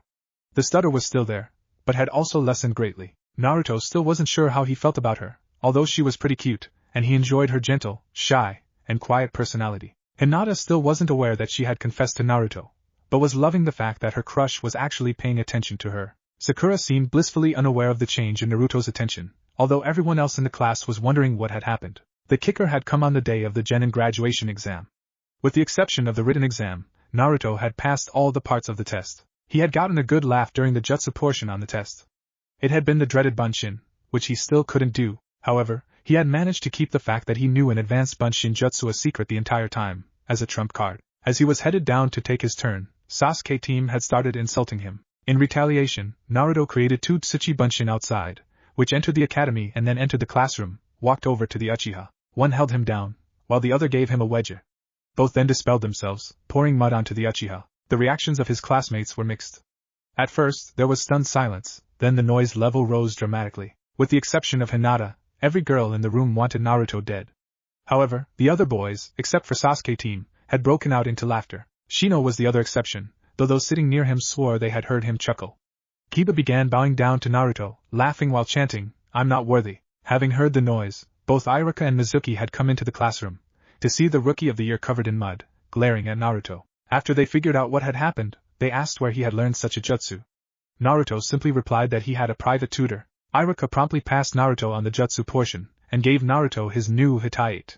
Mizuki sent Sasuke home to shower and change. Afterwards, as Naruto was leaving, Mizuki had approached him, and asked to speak with him in private. When they were alone, Mizuki said that despite passing the practical exams, and earning the headband, Naruto's poor score on the written test meant that he would have to stay in the academy another year. Unless he managed to pass a certain makeup test. Something about the test rubbed Naruto the wrong way, and he decided to ignore Mizuki's warning about not telling anyone, and talk to Kakashi. After hearing Naruto's story, the two of them went to see the Hokage. Naruto then retold his story to both Sarutobi and Iruka, who had been summoned by Sarutobi to give some information on Naruto's exam results. Iruka stated that if Naruto's overall score had not been high enough to pass, he would never have been given a Hitaiite. That statement cemented Mizuki's status as a traitor. A plan was then hatched to catch Mizuki in the act. Naruto would be given the Forbidden Scroll, with a hidden seal that would destroy the scroll if it was separated from Naruto by a distance of more than 20 feet. It had to be the original, in the unlikely event Mizuki knew what jutsu would be inside. Beyond that, everyone would act as they normally would, from the Hokage alerting all active shinobi to the scroll's theft, to Iruka trying to track Naruto down. The main difference would be that both Iruka and Kakashi would know exactly where to go, and the Sandaime would be watching from his crystal ball. It had gone off flawlessly. Naruto arrived early, and acting as he had been told to, began to sit down and try to learn a jutsu from the scroll. He chose Kage Bunshin to learn tonight, and quickly took notes on some of the others listed, ignoring the jutsu listed as needing high chakra control or being part of some really complex jutsu. Mizuki had shown up as planned, and things went to hell from there. Despite both Iruka and Kakashi being there, Mizuki managed to evade capture long enough to break the law concerning Naruto. After hearing that, Naruto was stunned. He knew why he was hated, the explanation for everything that had happened to him. Iruka and Kakashi, who had gotten hold of Mizuki, and the Sandaime, who was watching the entire time, were very nervous. This was a crucial moment for Naruto and the entire village. Depending on what happened next, Naruto could either rise above everything that had happened, or become the demon the villagers thought he was. While Naruto's thoughts were running in circles, Mizuki got in a blow on Irika, trying to break free. The cry of pain shook Naruto out of his personal problems. He saw what was going on, and his eyes flashed red for a second, before returning to their normal blue. Once Naruto roared Tajukage Bunshin no Jutsu, Mizuki instantly lost, after he stopped to stare at the small army of clones that had been produced. Kakashi seized the opportunity, knocking the traitor out cold. After turning in Mizuki to the ANBU at the Hokage Tower, the three ninja entered the Hokage's office for a debriefing they wouldn't soon forget. Surprisingly to the three older men, Naruto took the revelation about the Kyuubi in stride, or at least better than they thought he would. His only question on the subject had been to ask why he had been chosen, choosing his words carefully, not wanting to reveal the other half of Naruto's lineage to both Naruto and Irika. Sarutobi told him that the ceiling needed a newborn, and Naruto was the only child born that day. If Naruto hadn't been used, the village would have been destroyed. Faced with that reasoning, Naruto grudgingly accepted what had been done, for the moment. He knew that except for letting him vent, it would do no good to complain about what had already been done, and would only make him look and sound like a little child in front of three of the most important people in his life. After he returned the scroll, the meeting became a more typical of a debriefing. It was decided that this would be ranked as an A-rank mission, and would be listed in all three of their files as a success, with an appropriate reward. While an A-rank mission wasn't unusual for Kakashi/Inu, it would look very good for Irika, who had spent the last few years teaching full-time at the academy, something which normally caused one's skills to atrophy. Naruto's reputation as a new shinobi could also benefit, given how rare it was for someone with so little combat experience to survive an A-rank mission, let alone make a significant contribution to its success. Naruto felt a tap on the shoulder, breaking him from his thoughts. It was the Hokage, with Kakashi and a bandaged Irika still sitting, looking worried. Naruto-kun, are you alright? Why yeah. Sorry for worrying you guys. It's a lot to take in at once, you know? I understand. Why don't you go home and get some rest? I'm sure you could use it. Yeah, I guess so. But Aji-san, I have a question. What is it? When I used Kage Bunshin, and the clones dispelled, I felt this weird rush in my head. It kind of hurt. What happened? Well, you see, Kage Bunshin is a multi-purpose jutsu. Used in training, the clones can work on chakra control and reserves, weapon skills, and jutsu, and when they dispel, you gain all the progress they made. The catch is, physical attributes, like stamina, can't be increased using this method. The original needs to do that personally. In combat, the clones have the ability to mold chakra and use jutsu. They just don't have the full extent of your reserves or control. It is also a useful scouting jutsu, because anything they learn is absorbed by you when they dispel. Your weird rush was you absorbing that information from all your clones. Oh.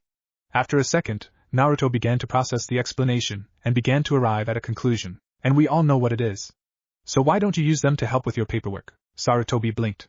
The clones don't last very long, even if they aren't in a fight. It would work, but I would have to create a new one every few hours. Okay, but even if you only create one clone, and split your paperwork with it, you'd be done twice as fast, right? Sarutobi stood there for a few seconds. Then his eye began to twitch, and finally he put his head in his hands. I don't believe this. I've known that jutsu for over 40 years. I'm the professor of jutsu, and yet a 12-year-old genin, who hasn't even been out of the academy a full day, sees a use for it I've overlooked. I'm too old for this shit. Naruto sprouted a grin that was threatening to rip his face apart. Hey Aji-san, remember that promise you made me when you gave me my mom's clan scroll? I think I just held up my end of the deal. That got a chuckle, followed by a full peal of laughter from the Hokage. That you did, Naruto-kun.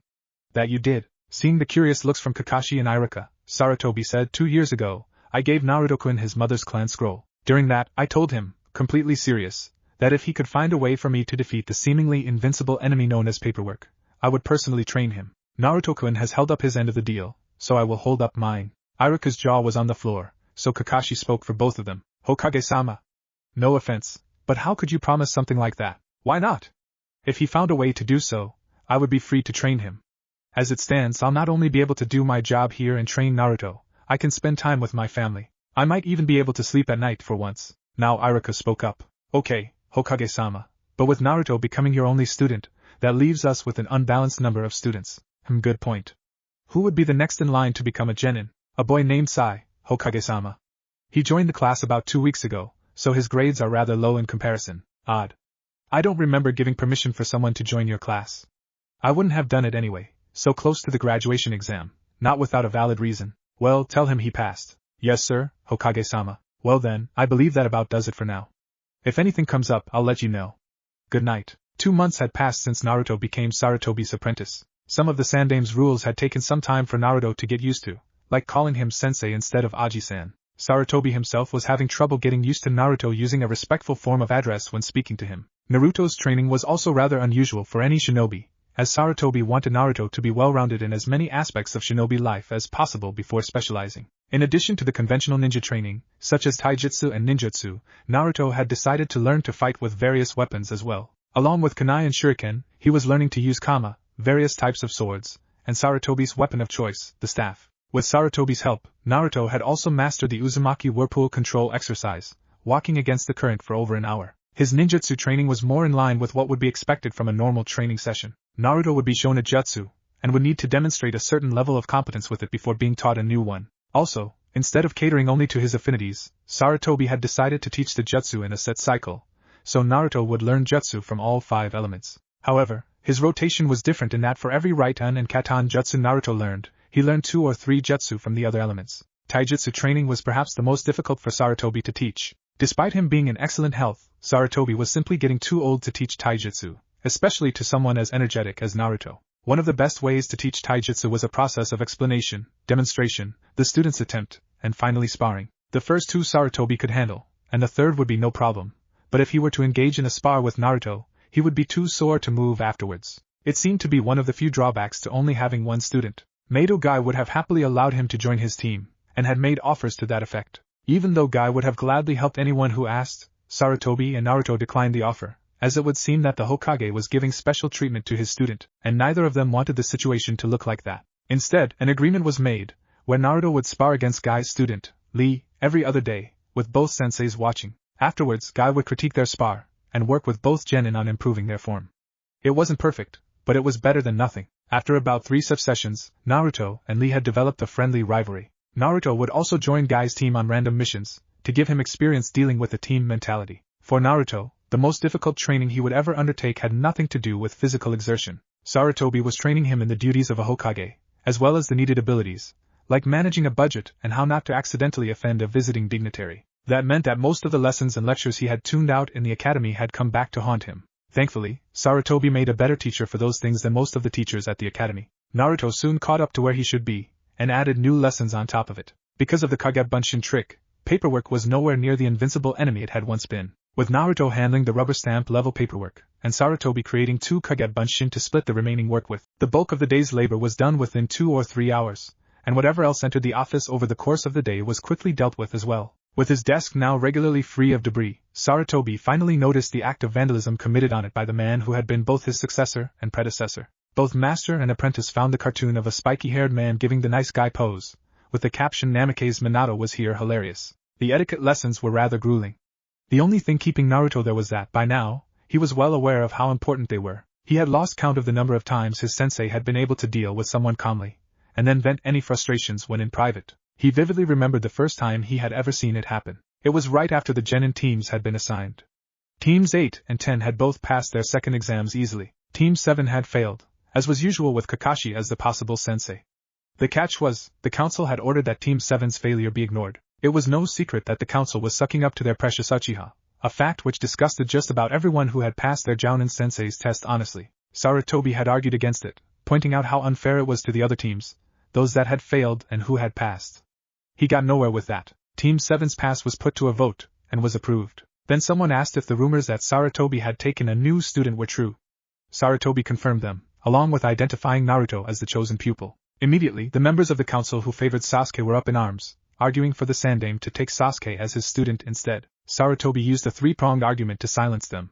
His first point was that he was under no obligation to take a student. He was doing this because he wanted to teach Naruto.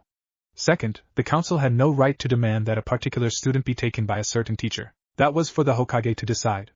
Finally, he pointed out that the council had just overturned Team 7's failure, binding Sasuke to Team 7. Following that meeting, Sarutobi ushered Naruto into his office, locking the door and invoking a soundproof barrier jutsu. Then, he began to rant, showing a temper Naruto had only seen from the man when people had been caught trying to harm him. He prayed that he would never, ever give his new sensei a reason to get this mad at him. Like everything else involving his ninja career so far, Naruto's missions were unorthodox as well. As the Hokage's apprentice, Naruto often found himself running Sarutobi's errands. Normally, that meant running messages and official documents all over the village, both tasks being chunin level, and counted as missions, varying between D and C rank. He wasn't paid for them, as it was one of his duties as an apprentice. He often performed regular D rank missions too, to earn some pocket money. He had even managed to catch Tora the cat single-handedly, and was keeping how he did so a secret. One of Naruto's all-time favorite missions so far had been when Sarutobi had to deal with village business outside the office. The business was important, but someone had to be here to hand out missions.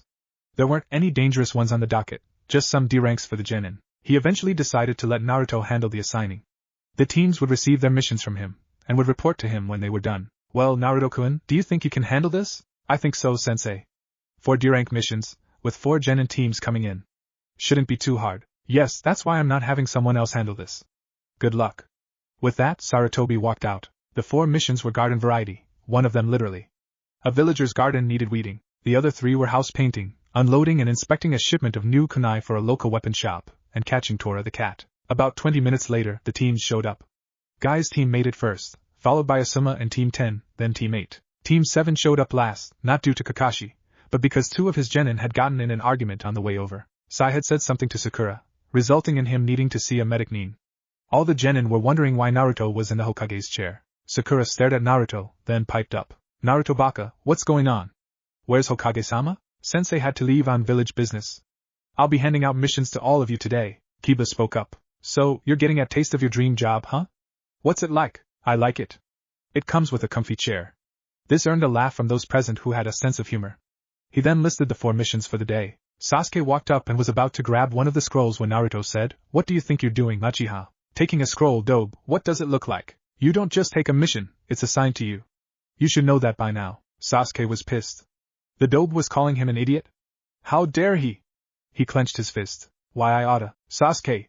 Stop that! Kakashi admonished. He's right. Until Hokage-sama returns, Naruto outranks you, at least for this. You would never have done that if Sandaime-sama were here, would you? He outranks me? He's a genin too. Hokage-sama put him in charge of assigning us our missions. That puts him higher up in the chain of command. It also means that when the missions are done, we will report to Naruto as well. That shut Sasuke up. Naruto knew he'd never get anything close to an apology out of him. Well, since that's settled, on with the missions. Usual system, first come, first served. Guy-sensei, which one do you want? With 10-10 in the room, Guy knew better than to take anything but the mission inspecting new kunai. Team 10 left to go paint a house, and Team 8 headed towards the garden, leaving Team 7 looking for a cat. Life was good for Naruto. He had become a shinobi, was being trained to become a Hokage with actual experience doing the job, and he got to spend time with one of the handful of people he considered family. How could it get any better? He had no idea. Due to both his living with Kakashi and being in the Sandaime's office every day, Naruto had a pretty good idea how his other classmates were doing. He saw the 3 genin teams every time they came to get a mission for the day. He knew that Team 7 was still having issues.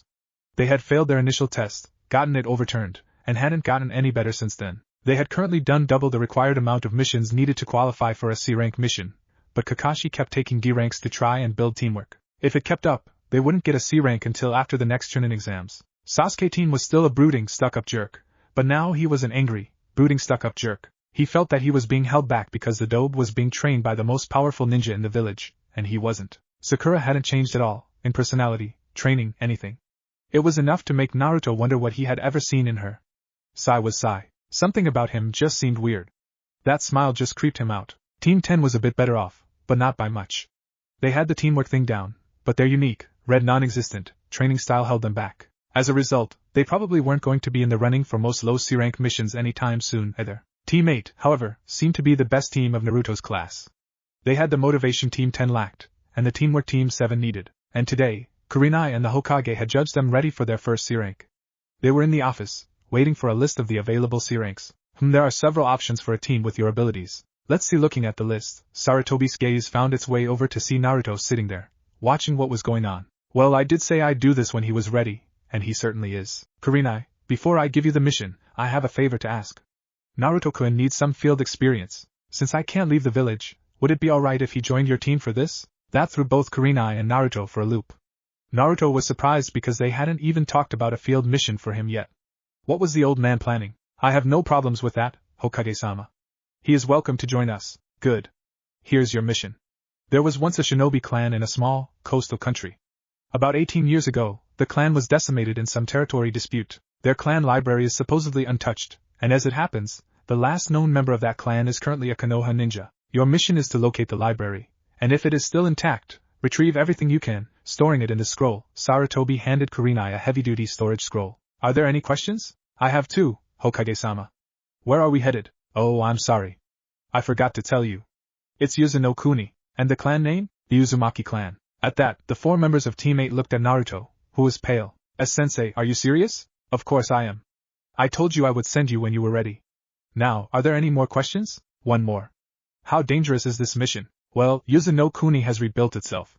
While they no longer have a shinobi force, it is rather peaceful, according to the most recent reports. I doubt anyone else will be trying to locate the library as well, as it is protected in the same fashion most clan libraries are. Beyond that, I cannot be sure. Very well. We'll leave tomorrow morning. Turning to look at the 4 genin, Kurenai said, meet up at the main gate tomorrow at 7 sharp, with all supplies. We may not see combat, but I want you to prepare for it anyway. The 4 responded in unison. Hi Kurenai-sensei. Shino spoke. I have a question for Naruto. Were you aware of this? I've known about the Uzumaki clan and their library for a little over 2 years now. I didn't know that Sensei was going to give out this mission yet, to myself or have another team come with me. I see.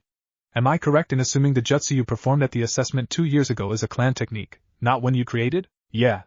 I've only got a small part of what the library supposedly has inside. My clan did a lot of stuff, so there should be a bunch of information on all kinds of topics, not just ninja or clan-only things. Now Kiba joined the conversation. So there's stuff there that could benefit the entire village? Cool. Alright you 3, let's go. You can talk more tomorrow. Good day, Hokage-sama, Naruto. With that, Kurenai ushered Team 8 out of the office. Sarutobi turned to Naruto. Naruto-kun, I'm giving you the rest of the day off to prepare for the mission. Alright sensei. So, what are you going to do while I'm gone? I plan on helping Konohamaru with his training. He's been doing much better lately, and I know it's because of you. That brought a smile to Naruto's face. Shortly after he officially started learning from Sarutobi, Konohamaru had stormed into Sarutobi's office, wooden ninja tool in hand, and proclaimed that he was going to kill the old man. Taking 2 steps, he fell flat on his face after getting his foot caught in his scarf. Picking himself up, he promptly blamed Naruto, who had been 2 feet away the entire time. Naruto took a page from Sakura's book, and hit him on top of the head. Then Konohamaru's teacher, Ebisu, dashed in.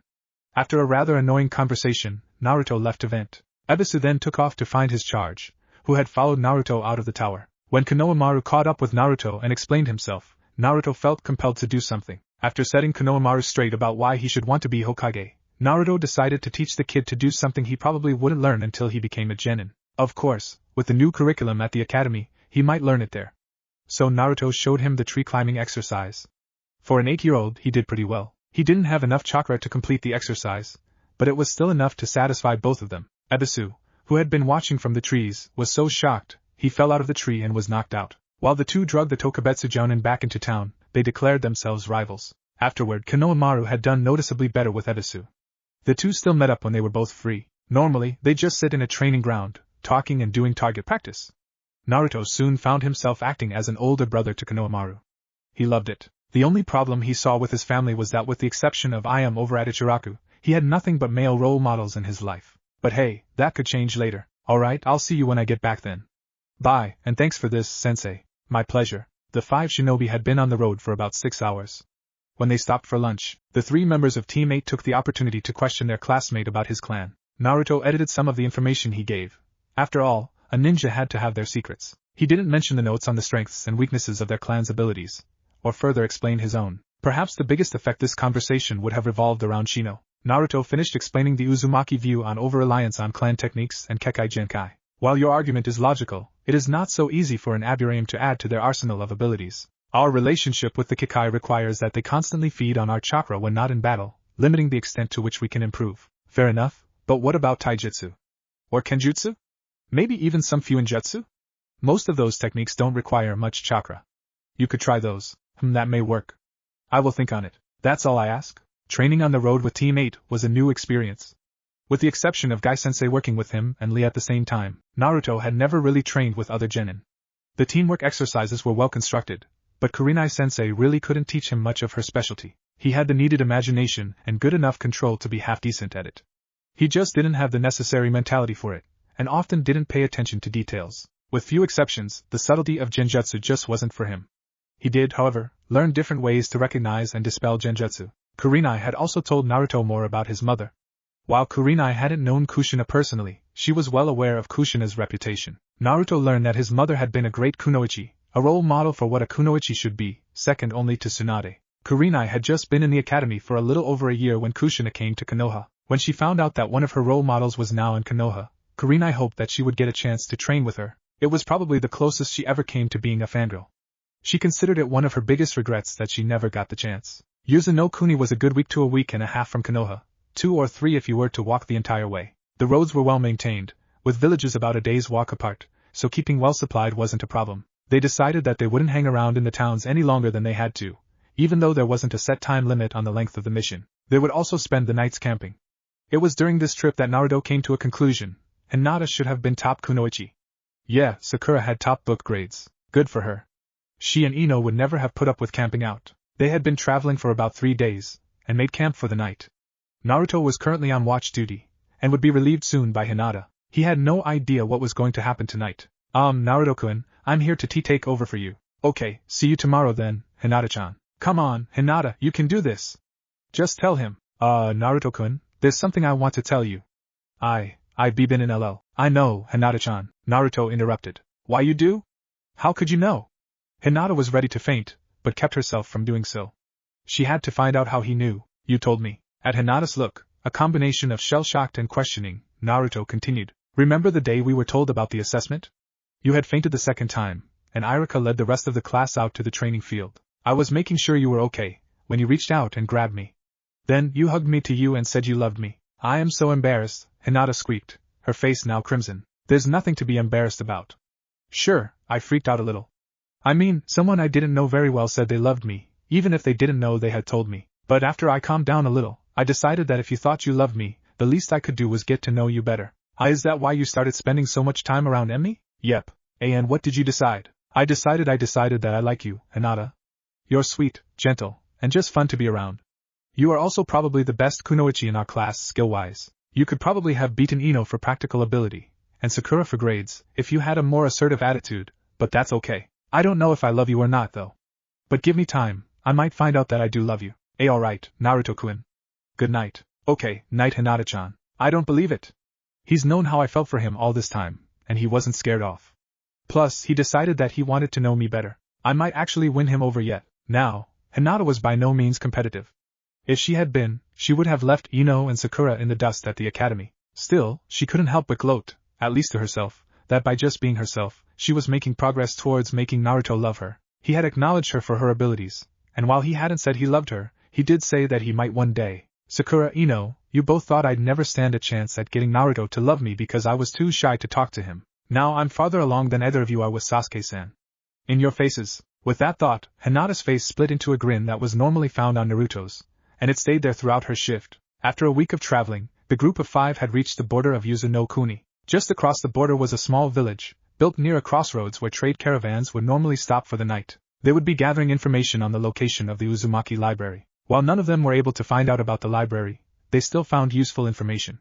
The Uzumaki clan were still highly respected in Yuzen no Kuni. Anyone who badmouthed them soon found themselves in a world of trouble. It was a valuable lesson in information gathering, as directly asking about the Uzumaki clan was regarded suspiciously, especially if the asker was a shinobi. Apparently, ever since the clan had been destroyed, shinobi from all over had come, trying to find their library and take it for their own villages. Even though there hadn't been any news of the clan, many still believed there was an Uzumaki out there, somewhere.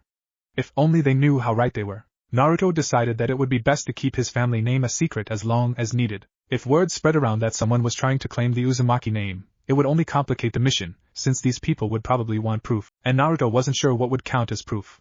To anyone who had personally known an Uzumaki, the seals on his back might work, but odds were that most wouldn't know their importance, and only notice that most Uzumaki had a matching set. The most important information they found out was that the village near their clan home still existed, with many of the original families, who had lived there for generations. They had just found a lead. With their new destination, Team 8 plus Naruto set out, heading further into Yuzen no Kuni, towards the coast. The next day, they reached the village, and looked around.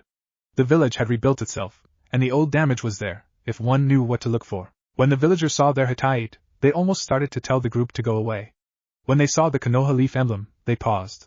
Evidently, the entire village knew about the deal that had brought Kushina to Konoha, and were willing to give them a chance to explain themselves. Word of mouth spread, and soon the village leader came to meet the group. "Konoha Shinobi, welcome. Might I ask what brings you here?" Kurenai spoke up. "Greetings. The 5 of us were sent here by the Hokage, on a mission regarding the Uzumaki clan library, I presume." At Kurenai's surprised nod, the man continued.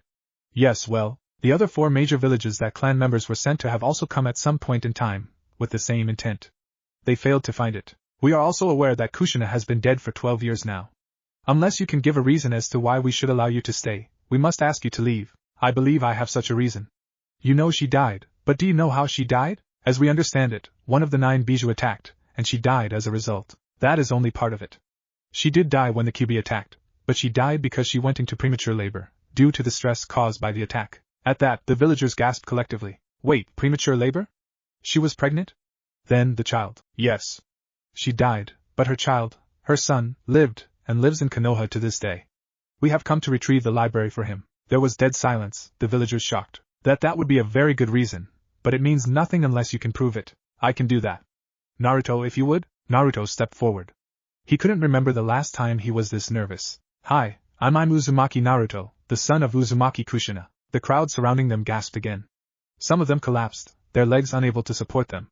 "This boy couldn't possibly be Kushina's son, could he?" One of the older villagers stepped forward. "I lived most of my life working closely with the Uzumaki clan. If you really are Kushina's son and an Uzumaki, you would have special marks. Do you have them? Do you mean these?" Naruto removed his shirt and turned so that his back was to the woman. She then bent over, to inspect the seals on his back. "Well now, you are an Uzumaki, I'm glad to say." The crowd just stared, the older people there with tears in their eyes. The Uzumaki clan wasn't dead after all. It lived. The leader spoke up once more. "Well then, in light of this terrific news, feel free to stay as long as you need. I'll arrange for the 5 of you to stay at the Uzumaki clan house while you complete your mission." "Thank you. It would be an honor." "All right.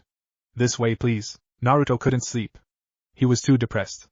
They had been in the village less than a day, and he already felt more at home than he had in Konoha, until he had moved in with Kakashi. When they arrived at the Uzumaki clan house, they had split up to look for information about the library and its location. Naruto was looking through a bookcase when he found a family photo album. Opening it to a random page, he found himself looking at pictures of his mother. There had been a couple photos in his scroll, but those had been portrait-style shots. These were family photos. One was taken after she made genin, with her family around her. A second showed her getting a chunin vest.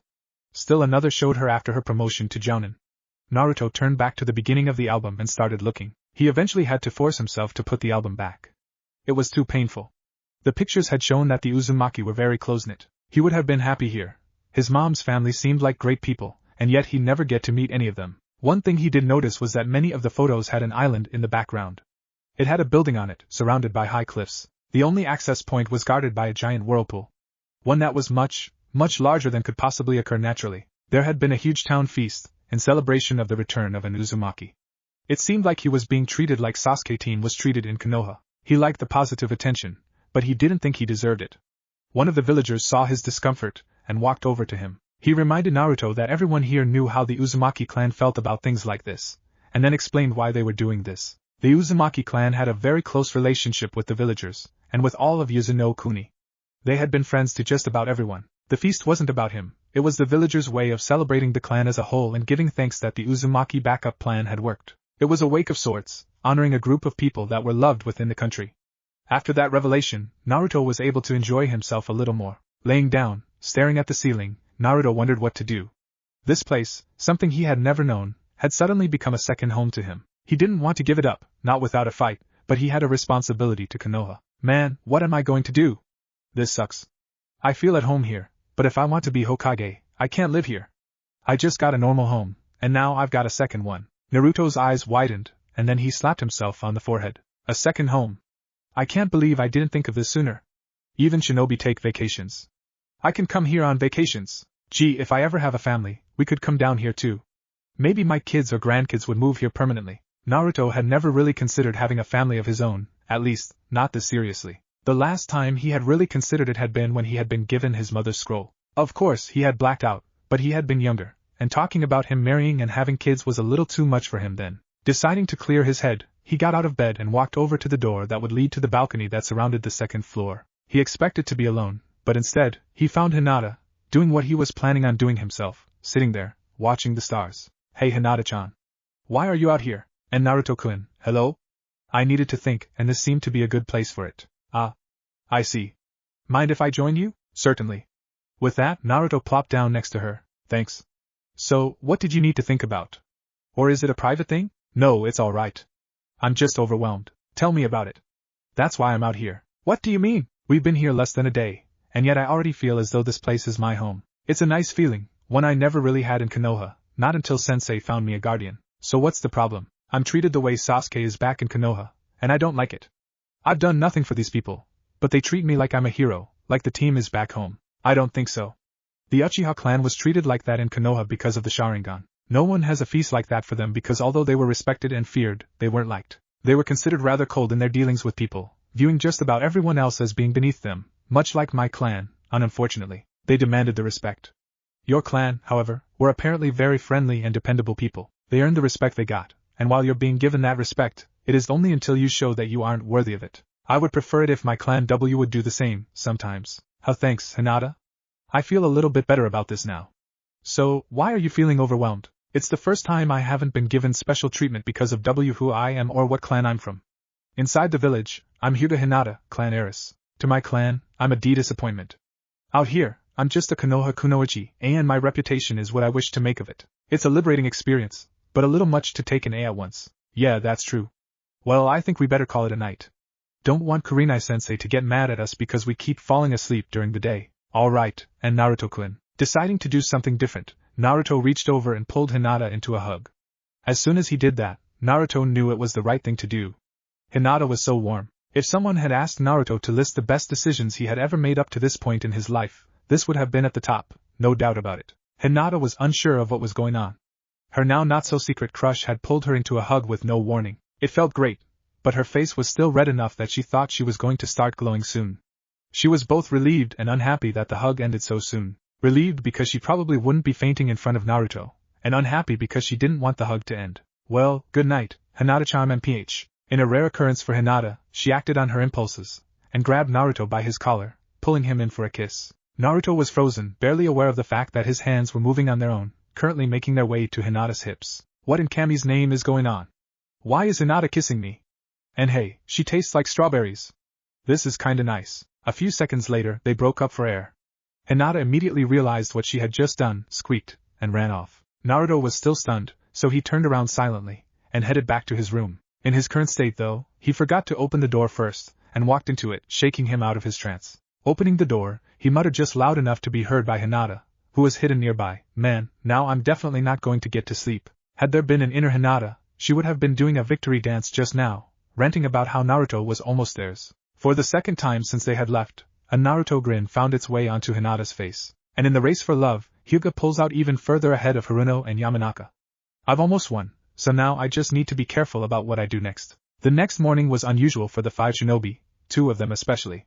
Naruto looked like he hadn't slept at all, which was true. Hinata was acting shyer than she had in a long time, back to before Naruto had started paying attention to her. She was also having trouble looking in the general direction of Naruto without squeaking and turning away. The other 3 were confused about his, but neither Naruto or Hinata were talking. Turning to the purpose of their mission, they began discussing any possible clues as to the library's location that had been found the day before. No one had any ideas. Kurenai then proceeded to give them a lesson on gathering information from objects instead of people. She told them that in dealing with important secrets, like clan libraries, most people would never outright name the location, but would leave clues to its location, intentionally or not. She then asked if in any of their searches, they came across multiple references to a specific location. Hinata, Kiba, and Shino came up with nothing, but Naruto sat and thought for a second. He was rather ashamed of himself. The others had been working towards the goal of the mission, while he had been looking through photo albums. Just because it was his family they were dealing with, he let himself forget his mission, just to sit and look at photos. Wait a minute! Photos! That island in the background. He proceeded to inform them about the island. As they had nothing else to work with, they would investigate the island. If nothing turned up, they would return and search again. Naruto knew that he had gotten very lucky with the pictures, and promised himself that he wouldn't let it happen again. He wanted to be a professional, and had to start acting like it. He could do what he wanted within reason when off duty, but on a mission, he expected better from himself. After breakfast, they began asking around as to the location of that island. Since the villagers were more than willing to help, they didn't have to hide their purpose, and were soon able to narrow down the location to an area that could easily be searched in a few hours. Despite the unusual properties of the island and whirlpool, the biggest clue was a dock in the background of the pictures. Only 2 or 3 islands were close enough to the mainland to be able to capture both the island and the mainland dock in the same photo. The first 2 islands hadn't matched the photo, even accounting for the passage of time. Naruto was hoping that the third would be the right island. True, he wouldn't mind spending more time here, but he wanted to accomplish the mission before enjoying himself.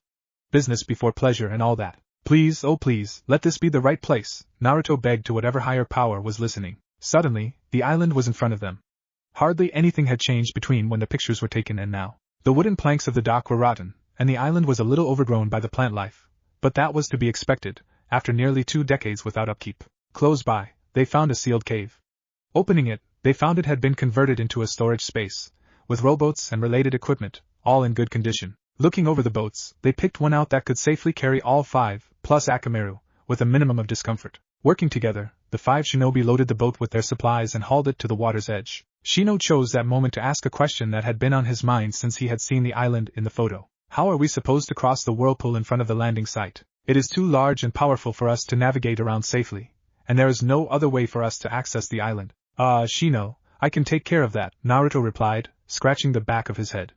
Kiba looked at Naruto questioningly. How can you do that? We don't know anything about this island other than your clan took a lot of pictures here. My clan developed a bunch of special chakra control exercises. One of them is moving on top of a whirlpool without getting sucked under. Wait, what?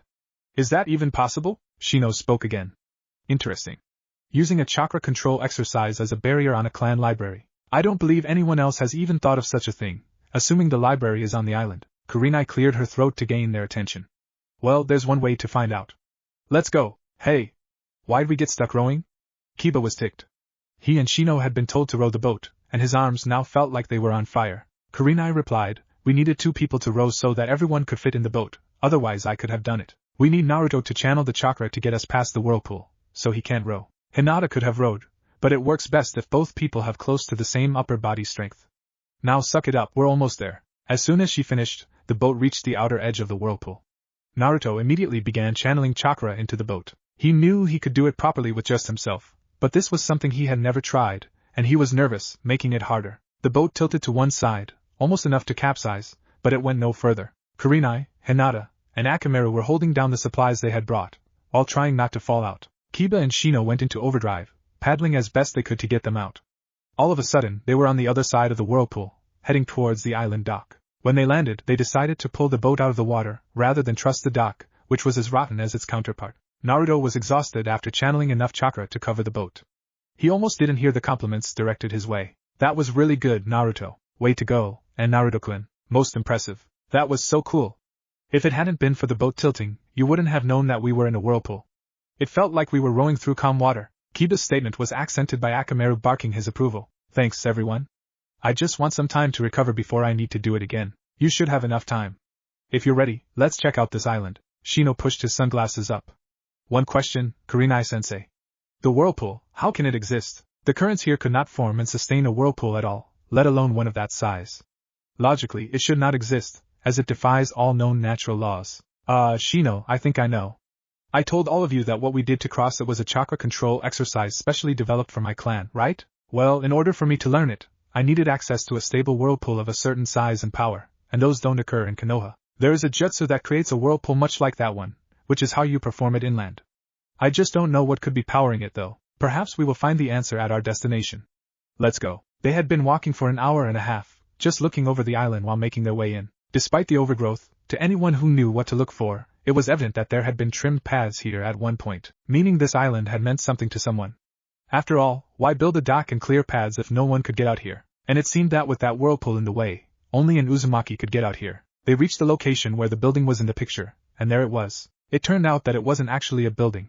It was a part of the surrounding rock that was extended out, like an exposed tunnel mouth. Someone had colored it with some substance, making it look like it was built there, but it was probably made with the Doton Jutsu. After opening the door, they found that the interior was lined with masonry, leading underground. As they went deeper, using flashlights they had packed, they found the source of the whirlpool. It was the Chakra Control Whirlpool Jutsu, and was powered by several chakra seals. If they weren't renewed, the jutsu responsible for the whirlpool would run out in about 15 years.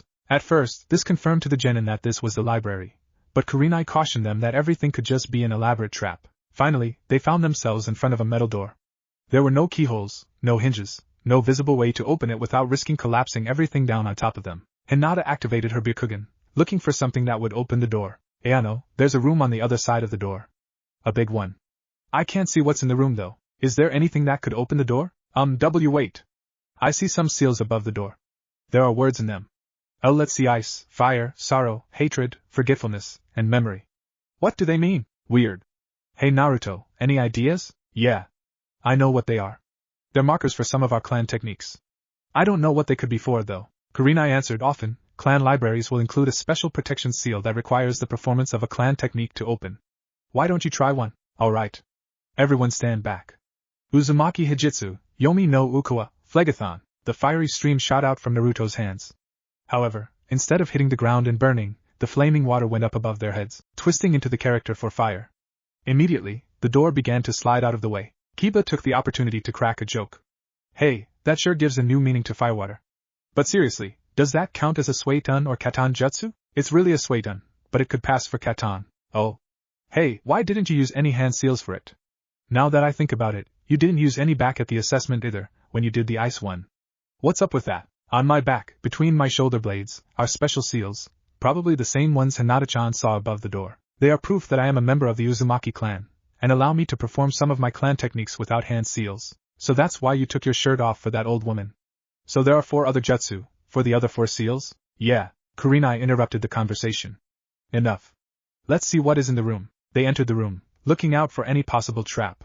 What they found was a huge room, with some light filtering in from a camouflaged skylight. There was enough light to see where things were, but not to see anything in great detail. Hinata located a light switch, and turned it on. Still more chakra seals kicked in, powering light fixtures, and the room lit up, revealing bookcases loaded with scrolls. Kiba's jaw dropped. Holy crap! This is as big as the general library back in Konoha. Yeah, tell me about it. Hey, there's a sign over there. Naruto walked over to a sign that was posted to the wall. He read aloud. The original documents here cannot leave this library except in the case of the imminent destruction of the library. If you must remove a scroll, please take one of the copy scrolls in the bookcase in the corner. Looking into the corner, everyone present sweat dropped, including Shino. In the corner were 2 bookcases, loaded with heavy-duty storage scrolls, similar to the one they had been given before they left. Opening one up, Hinata exclaimed, it has a complete copy of every scroll here. Already sealed in. Kurenai raised an eyebrow. You're kidding. The Uzumaki clan completed one of our mission objectives for us. Kiba joined in. Damn, they're good. So, do we pack up and head for home, or spend some time looking through this stuff? Naruto spoke up. I'd like to stay here a little bit. I still haven't completely recovered from crossing the whirlpool. I'd like to be at my best when we make the return trip. You're the only one who can get us back across, so I guess we're staying a bit. Naruto walked up to the bookcase, grabbing a second scroll. Hinata blinked, then asked, and Naruto-kun, why did you get a second scroll? We already have one. I know, but the way I see it, this way, I'll have one copy, and the other will go into the archives in the Hokage Tower. I might like Yuzen no Kuni, but I would rather not make unnecessary trips here if I can avoid it. Plus, maybe Sensei and I can go through the contents, and see if any of it could benefit the village. Depending on what we decide, copies can be made for the general library in Konoha. They accepted the explanation, and with that, the group split up. Shino walked around, looking at the various subjects contained in the scrolls. In a section on plant and animal life, he found a scroll on insects of the elemental countries, and pulled it out and began reading. Hinata had found the section dealing with medicines and healing techniques. She couldn't resist, and started looking through it, looking for ways to improve her salves. Kurenai, true to her specialty, worked her way over to the genjutsu section first. She was impressed with the selection, but was even more taken aback by the inclusion of several genjutsu that had long been thought lost. One of Naruto's ancestors had managed to either locate a scroll for the original technique, or recreate it well enough that only a true master would be able to tell the difference. She quickly asked Naruto if they had been included in the copy scrolls. He responded positively, and her squeal of joy echoed throughout the library, causing the 4 genin to look at her disbelievingly. She blushed, and excused herself for a moment. Naruto's first destination had been the ninjutsu section.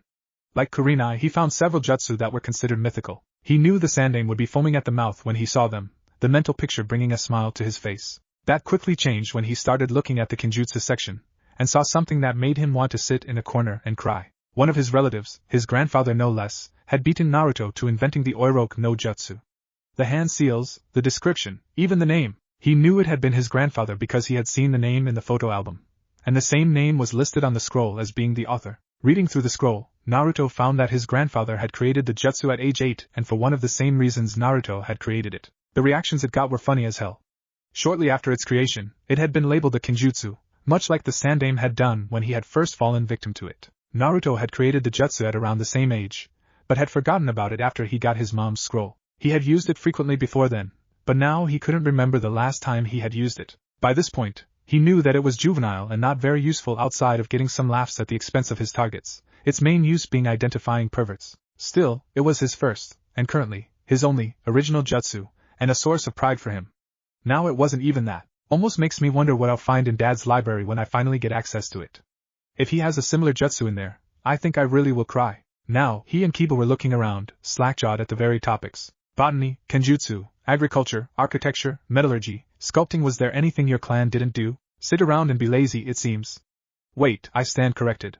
Here's one called A Guide to Cloud Watching. Shikamaru will be thrilled. Snorting, Kiba noticed a door in the back. Hey, what do you think is behind this? Everyone gathered around it. No one detected traps, so Naruto opened it. It was about the same size as the main room, but it didn't contain more scrolls. One side of the room was a standard armory, with weapons, armor, and assorted equipment, outdated but still functional. The other side was storage. Furniture, jewelry, anything of value, was neatly covered and stacked. In the rear of this room was a solid steel door. Kurenai guessed it led to the clan treasury. Well, Naruto, it turns out we don't need this storage scroll from the Hokage, thanks to your clan's foresight. Anything you want to take with us? Just one thing, Kurenai-sensei, but I won't need a storage scroll. Walking over to the section of the armory dealing with armor, Naruto grabbed a Hittite, covered in dust. Wiping it off, he showed it to the group. It was a standard Hittite, but the symbol was the Uzumaki crest. The cloth's no good, but I can replace that later. Let's go. 2 days later, the group packed up and began making their way home.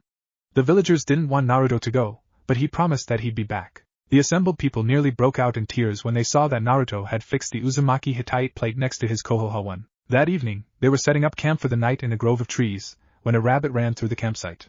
Hinata caught it, and brought it in front of the group. Kurenai eyed it, remarking, "This rabbit still has its full winter coat. He should have started losing it by now. This is someone's pet." As soon as she said it, the rabbit bolted out of Hinata's arms. Kurenai then shouted, "Get down!" The genin ducked, in time to avoid dying from their head being cut off. A oversized sword flew through the air, embedding itself in a tree. A man appeared from nowhere and pulled the sword from the tree. Kurenai identified him, Momochi Zabuza, demon of the mist. The one and only. So tell me, what's a high-profile missing nin such as yourself doing attacking 4 genin and a jounin? It's obvious, really. As a missing nin, I can't exactly go into a town and resupply. So, I have to get food and equipment from somewhere. You lot just happened to cross my path. Kiba growled out, "Too bad we aren't going down without a fight. Guess again." Haku, now! Suddenly, water began to surround their arms and legs, freezing and becoming ice. They were all pinned. A figure close to the genin's height jumped out of a tree, hands clasped in a seal. Zabuza spoke. "Now then, you can either surrender everything you've got and live, or do something stupid and die." Kurenai arched an eyebrow. "Interesting. Your mission history and bingo book profile show you as someone who wouldn't think twice about killing. Why give us a choice?" "That's true. In true combat I wouldn't hesitate to kill all of you. However, I have enough work cut out for me avoiding the Kiri Hunter nin. I don't want Konoha or any of the other villages actively pursuing me unless it's absolutely necessary. So I'm giving you the chance to live. Consider yourselves lucky." Kiba and Akamaru were both struggling against the ice, trying to break free. "Fat chance. Soon as we break free, you're as good as dead." The masked figure, apparently the one named Haku, spoke softly. "I wish you wouldn't say such things. Neither of us have any desire to harm you. Once we have what we came for, we will leave, and my jutsu will end, freeing you. Please don't follow us. Return to Konoha." "No way. You think you stand a chance against all of us? I don't care if we're stuck. We'll get out, and start kicking your asses." Haku sighed, and Zabuza growled out, "You really have a death wish, don't you, punk? If circumstances were different, I might have enjoyed fighting you. Still, you should have kept your mouth shut, because now, I'm going to kill you all." The sound of ice shattering surprised him. Naruto had managed to break free without anyone noticing. It also surprised Haku, whose hands came out of the seal in shock, freeing the group. Well now, that is impressive. No one's ever broken free from one of Haku's jutsu before. I might actually get a workout. Zabuza began stretching and flexing the arm holding his sword, loosening it in preparation to attack. "Haku, make sure no one tries to escape." "Yes, Zabuza-sama." Haku jumped back into the trees and disappeared, ready to run defense for Zabuza and halt any attempt at escape. "Well, I hope you've enjoyed your lives. They all end now." Zabuza raised his zanbato, ready to charge the group. Then, his eyes fell on the Uzumaki crest on Naruto's Hittite. "What the no, it can't be. Hey blonde brat, what's your name?" Everyone else in the clearing face faulted. Haku fell out of the tree, but managed to avoid serious harm. "What's going on?" It isn't like Zabuza-sama to start attacking, then suddenly stop and ask a question. It's Naruto. Uzumaki Naruto. Zabuza stared at Naruto, a penetrating gaze in his eyes. Shit. You know what? Screw this. No way in hell I'm fighting you. Confusion once again took over the clearing. The demon of the mist didn't want to fight a genin? Zabuza-sama, is something wrong? Why would his name change your mind? I don't care how hard up I am for food and supplies. Nothing can make me willingly attack a member of the Uzumaki clan. I owe them too much. I'm sorry, but I don't understand, Zabuza-sama. I wouldn't expect you to know, Haku. I never told you. Didn't think I'd ever meet another one. You knew my clan? Naruto wasn't sure how to take this. What could his clan possibly have in common with this missing nin? Yeah. Well, one member of it. I'll explain. Any of you know why I'm called Demon of the Mist? By this point, everyone had lowered their guard somewhat. Enough to show that they wouldn't attack, but not enough that they couldn't get it back up quickly. Shino spoke. You killed the entire graduating class at the Kirigakure Academy. A class you weren't a member of. Yes. Until I did that, the graduation exam there was very different than it is now. Before, each student would be paired up with another one in the same class. They would do everything together for 4 years. Then, for graduation, they would be forced to fight to the death. The victor made genin. Kiba winced. Wow. No offense, but why would anyone do that? That cripples how many ninja you can produce, and creates a lot of hatred within the village. Hey, what do you expect from a village that is called the Bloody Mist and is proud of it? Anyway, after my actions there, that was changed. The people in charge finally decided that it wasn't the best way to do things, though it had been tradition since the village's founding. Anyway, after I did that, I was up for a Jounin sensei. Not surprisingly, there weren't many takers. The academy wouldn't let me back either. People were afraid of me, wanted me dead. Then I was told that a sensei had been found for me, a man by the name of Uzumaki Kenji. Everyone's eyebrows were in danger of getting caught in their hairline. One of Naruto's relatives had been the Jounin sensei for the Demon of the Mist? You heard me. Uzumaki Kenji. He was the best teacher I ever had. Wide range of abilities, though his specialties were Kenjutsu and Suiton Jutsu, taught me damn near everything I know about being a shinobi. One of the first questions I asked was why he was willing to teach me. He told me that Kiri had a serious grudge with his clan, something about them having some of the best Suiton and Futon Jutsu ever to exist. The fact that despite that animosity, the village was still willing to allow him residence was nothing short of amazing. He then said that because of that grudge, he was regarded much like I was by the village, as a potential threat, and that he was going to make me the best ninja I could be. He certainly kept his promise. Made the village even more terrified of me. After all, one of the most dangerous shinobi in the village was being trained by a member of a clan Kiri was on shaky ground with. Of course, when I managed the promotions to Chunin and Jounin, no one could say I wasn't ready for them, mentally or physically. The entire time I was a Kiri nin, the only people I could never consistently beat were Kenji-sensei, the other swordsman, and the Mizuki. Even after I made the swordsman, I still sparred regularly with Kenji-sensei. At first I managed to beat him, but he had never faced someone using a Zanbato before. After about 3 weeks of this, he went right back to kicking my ass. I asked him why he never tried for the swordsman, and he reminded me that he wouldn't qualify because he wasn't a Kiri shinobi. Kurenai interrupted. I see. So then why are you a missing nin now? It's common knowledge that you tried to assassinate the Mizuki.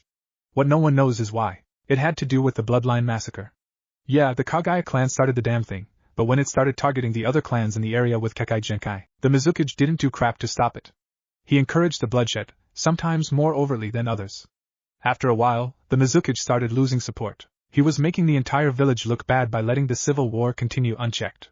There was talk of him being removed from office. What most people outside of Kiri don't know is the order of succession. When the Mizuki is removed from office or dies without naming a successor, the first people considered for and offered the job are the active swordsmen, in order of seniority.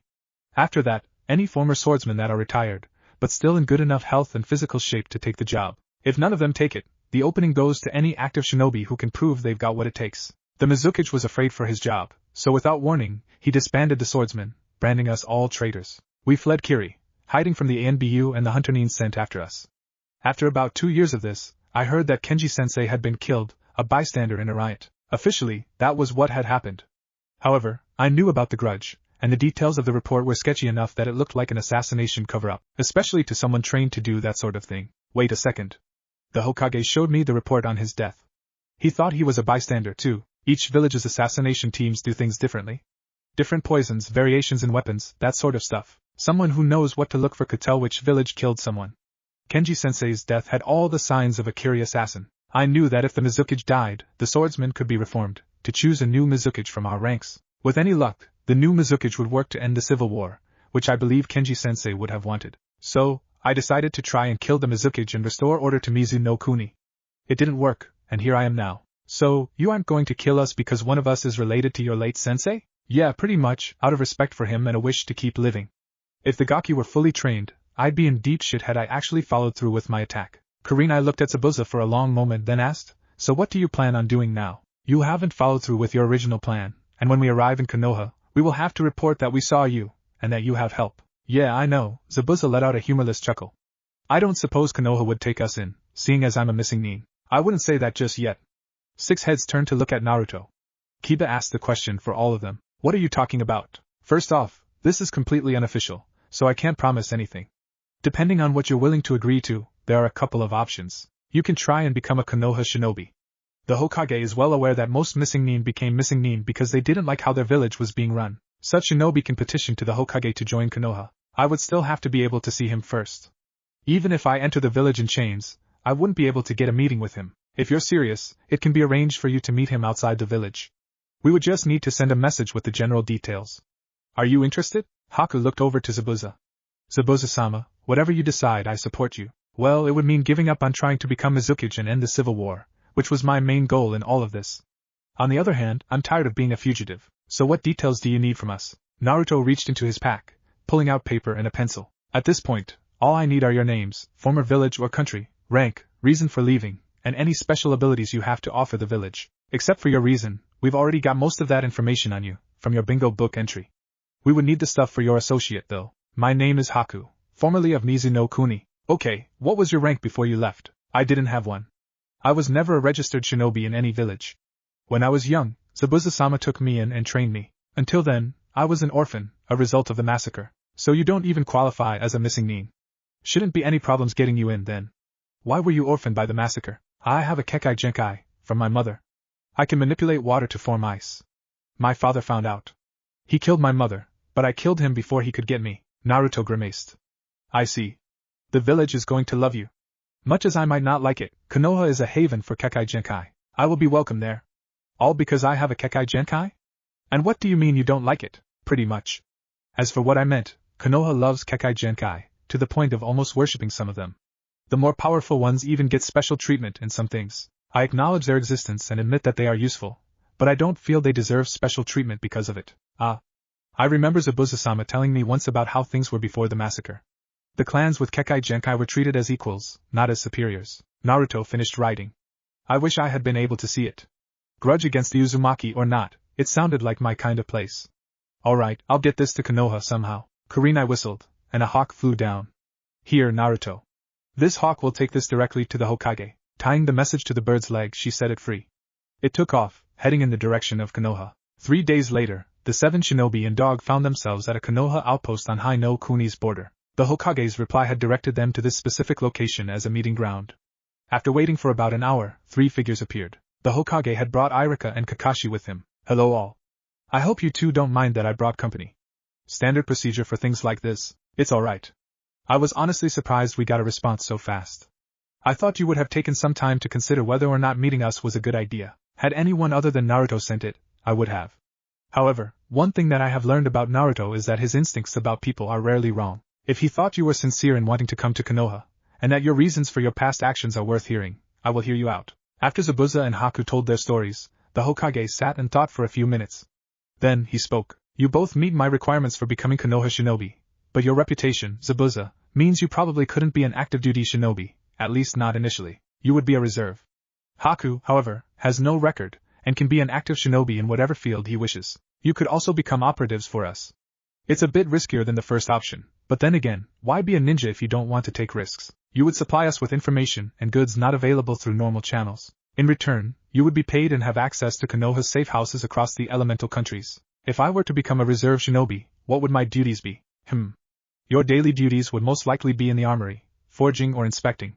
That, or maintaining our emergency equipment and shelters. If you want, you could also be called upon to serve as an exam proctor for the Chunin exams. Also, if you were willing, we would ask you on occasion to train some shinobi in kenjutsu. I thought a village like yours would have several accomplished kenjutsu users. We do have many kenjutsu specialists, but out of all of them, only one, Gecko Hate, is also a capable teacher. I find that unacceptable, and since those of the mist are trained to use a sword in the academy, you would be a perfect choice for another teacher. Would I be able to choose my students? Within reason, of course, Haku spoke. What of me, Hokage-sama? You have no record as an active shinobi for any village.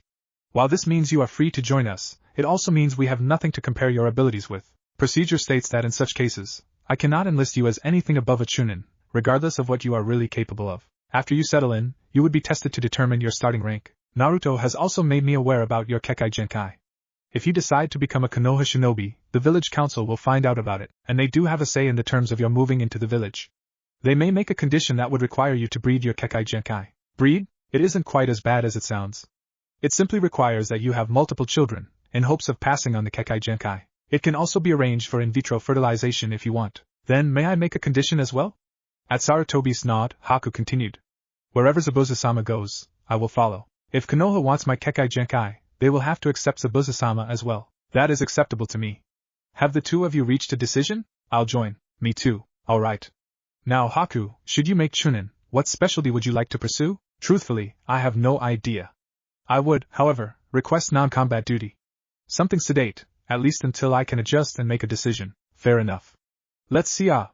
Iruka, have you filled Mizuki's position at the academy yet? No, I haven't, Hokage-sama. That would work.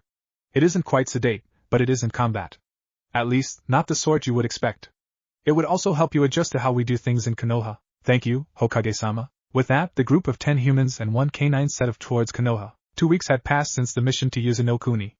Zabuza and Haku had become Konoha shinobi without much incident. Zabuza was given 6 months of probation before he could be considered for active duty. His first act as a Konoha shinobi had been to find Gecko Hate and challenge him to a spar, to gauge himself against the man known as the top swordsman in Konoha. Hate accepted, and the match was witnessed by the Hokage and several other shinobi. The result wound up being a draw, as the training ground it took place at needed complete restoration afterwards. Haku had been granted chunin rank, and had been assigned to the academy, as Iruka's assistant.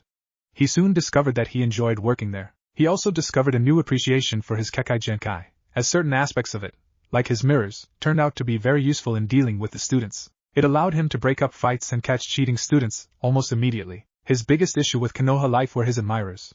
When they first announced his acceptance into the village, he suddenly had villagers trying to bribe him into marrying into their families. Even though Haku had been referred to throughout the speech as male, several people had not heard it, resulting in several offers to marry their sons. Haku put up with this for 3 days before he ended it, by walking into a public men's room and using the urinal. The villagers with sons withdrew their offers, embarrassed. That still left the families with girls though. In addition to the payment for a successful C-rank mission, Naruto and Team 8 received a bonus for bringing in 2 talented shinobi, and a new Kekai Genkai to the village. Naruto tried to return his portion of the mission payment, saying that since he profited personally from the mission, he didn't need the money. Sarutobi and Kurenai countered by saying that since he did not hire the team for the mission, he would still be paid. The same would have held true even if the mission had come from the Hyuga, Aburame, or Inuzuka clans.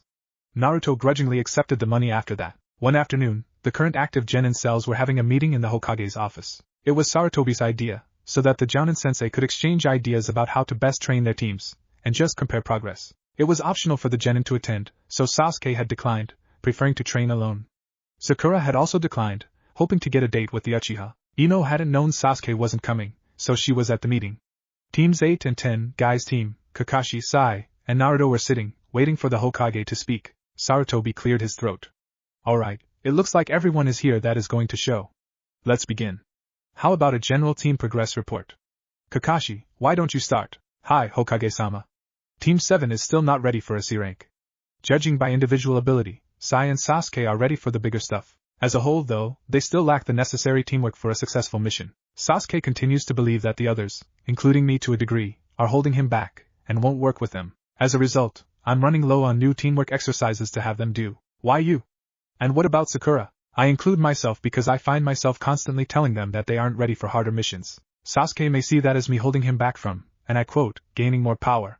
Sakura has improved from when she graduated, but not as much as I would have liked. She's improved her chakra control with the tree climbing exercise, and does well enough with the other genin level exercises I've had her do. Unfortunately, she is currently unable to properly concentrate whenever Sasuke is around, which on a C-rank mission could spell disaster. I've been trying with varying degrees of success to rid Sakura of her fangirl habits. To her credit, she makes an honest effort every time, but after a while, she backslides, and we have to start all over again. Asuma raised an eyebrow. Weird. What got her so focused on improving herself all of a sudden? Everything she's done has screamed fangirl. It happened about a month or so ago, Kakashi sighed. We had just finished training for the day. Sai and Sasuke had already left. Sakura came up to me, rather depressed. She said she felt she was a burden to her team, and was considering returning to civilian life. I asked why she felt that way, and she replied that she wasn't showing improvement in any area. I had noticed this, and had been trying to find a way to talk to her about it for some time. I asked her to tell me about her training regimen. She described something a civilian would do to maintain their current weight. A ninja would only do that routine as part of rehabilitation after a serious injury. I told her that, and offered to help, but only if she would take her training seriously. She agreed, and has shown marked improvement ever since. So why is she backsliding? She backslides because she is on a team with the reason she became a fangirl in the first place. I can help her with the physical aspects of shinobi life, but I'm helpless at training kunoichi mentally. Ino huffed. She's probably trying to impress Sasuke-kun. As if she could. I'm going to. Ino, Asuma put his hand on her shoulder. I didn't want to say this in front of everyone, but your training is suffering because of the Uchiha too. You don't eat properly, and as a result, you can't train properly. Is it a crime to watch my figure? I don't want to gain weight, so I'm on a diet. It isn't a crime, but it could cost you dearly later. Besides, if you increase your training regimen, you'll burn off the extra calories anyway. Naruto added, pretty much the only thing you and the rest of the Uchiha's fangirls haven't tried doing to win him over is take your duties as kunoichi seriously. Ino glared at him. I'll have you know that a lot of kunoichi are chosen for missions because of their looks. Looking our best is one of our duties for those missions. Kiba snorted, yeah, but you don't get those kinds of missions until you're at least 15 or 16 and a chunin. Naruto's right, maybe if you try being a real kunoichi, you'll stand a chance with him. Something in the eyes of the boys that knew Sasuke said that they didn't think it would work. Ino didn't notice. You think so? Asuma-sensei, I'll be at the training ground. With that, Ino blasted out of the Hokage's office, heading towards the training grounds. Naruto blinked then asked, okay, I need a judgment call on something. How guilty I feel about what we just did. I mean, we shouldn't manipulate our comrades like that, but we did it so Ino would work on being a better kunoichi, even if she's doing it for the wrong reasons. Asuma thought for a moment, then replied, you're right, it isn't good to push the buttons of your fellow shinobi like that, but now that she found the determination to improve, Shikamaru, Chuji, and I can work with her until she's improving for the right reasons. All things considered, it was a big carrot and a little stick. Sai looked up from his drawing. In a complete deadpan he said, funny you should say that, Sarutobi-san, considering she's after the Uchiha. A little stick is exactly what he's got to work with. The higher-ranking shinobi, along with Niji and Shino, managed to keep a straight face, though the adults were cracking up inside. Hinata was looking very uncomfortable listening to comments on the supposed shortcomings of one of her classmates. Tenten was trying not to laugh, and failing. The other boys, however, didn't even try to stop themselves, laughing out loud. When they calmed down, the meeting continued. The next day, Sarutobi was talking to Naruto in the training field they normally used. Naruto-kun, you've met, and in several cases surpassed, every expectation I had for you. As a result, I think it's time we stepped up your training. Okay, sensei, but what do you mean by stepping it up? Up to now, I have had you do everything as one person. Now we will start incorporating Kage Bunshin into your training. You already know that they can be used to perform extra work, and now I'm going to help you make the most of your unique proficiency with that jutsu. What's that supposed to mean? Naruto-kun, no one else has ever been able to make as many as you can. That means that if you use them wisely, you can benefit more than anyone else. Right now, why don't you make about, 50 Kage Bunshin? Then split them into 3 groups. 20 will work on chakra control, another 20 on kunai and shuriken training. The final 10 will come with us and work on an advanced jutsu. We can adjust the numbers later if we need. Just one jutsu, sensei? If I have 10 clones helping me, couldn't I learn 11? Yes, you can, but I would rather you have a handful of jutsu that you can perform properly, instead of a large amount of jutsu you can't. If you want to use them that way, you are free to do so on your own time. Here, however, we'll do it my way. Oh, I get it. Same system as before. Get this one right, and then move on. Alright, Naruto created the 50 clones, sorting them into their groups. So, sensei, what's the jutsu? Today, you'll be learning Suiton, Teppadama Rindan. Naruto slowly left the training ground, completely exhausted.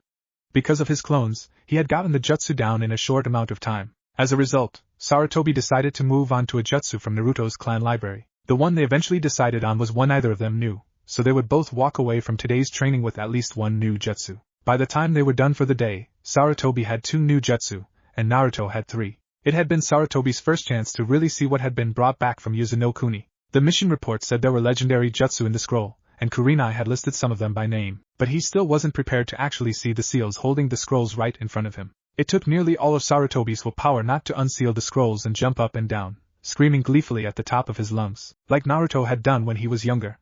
Of course, every now and then, Naruto would still do that, but it was a rare occurrence. The first jutsu they chose to learn wasn't legendary, but it was rather obscure, almost forgotten. Sarutobi had only heard of it in the history lectures his teachers, the Shodai and Nidaime Hokages, had given him when he was Naruto's age. Looking over the notes in the jutsu scroll, he realized that this was not the original jutsu. It had been reverse-engineered some time ago, and given to the Uzumaki clan as a wedding gift, apparently. Ninpu, Tsurugi no Kabe was a variant on kunai or shuriken kage bunshin.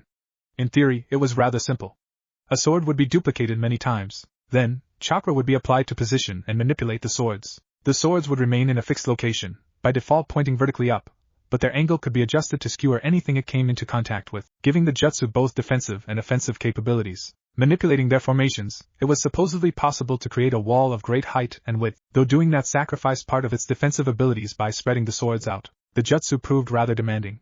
Creating the extra swords took a sizable amount of chakra, and forming and adjusting the wall needed at least chunin-level control. In order for Naruto to understand how it worked, Sarutobi demonstrated kunai/shuriken kage bunshin. He didn't show Naruto the seals, saying he wasn't quite ready for it, that he would need to work on seal speed before he could learn it. Naruto wasn't happy about it, but there was a good reason and he wasn't being denied the jutsu completely. Like everything Sarutobi taught him, he would learn it when he was ready, and not before. Overall, both master and apprentice felt Tsurugi no Kabe was a useful jutsu to know.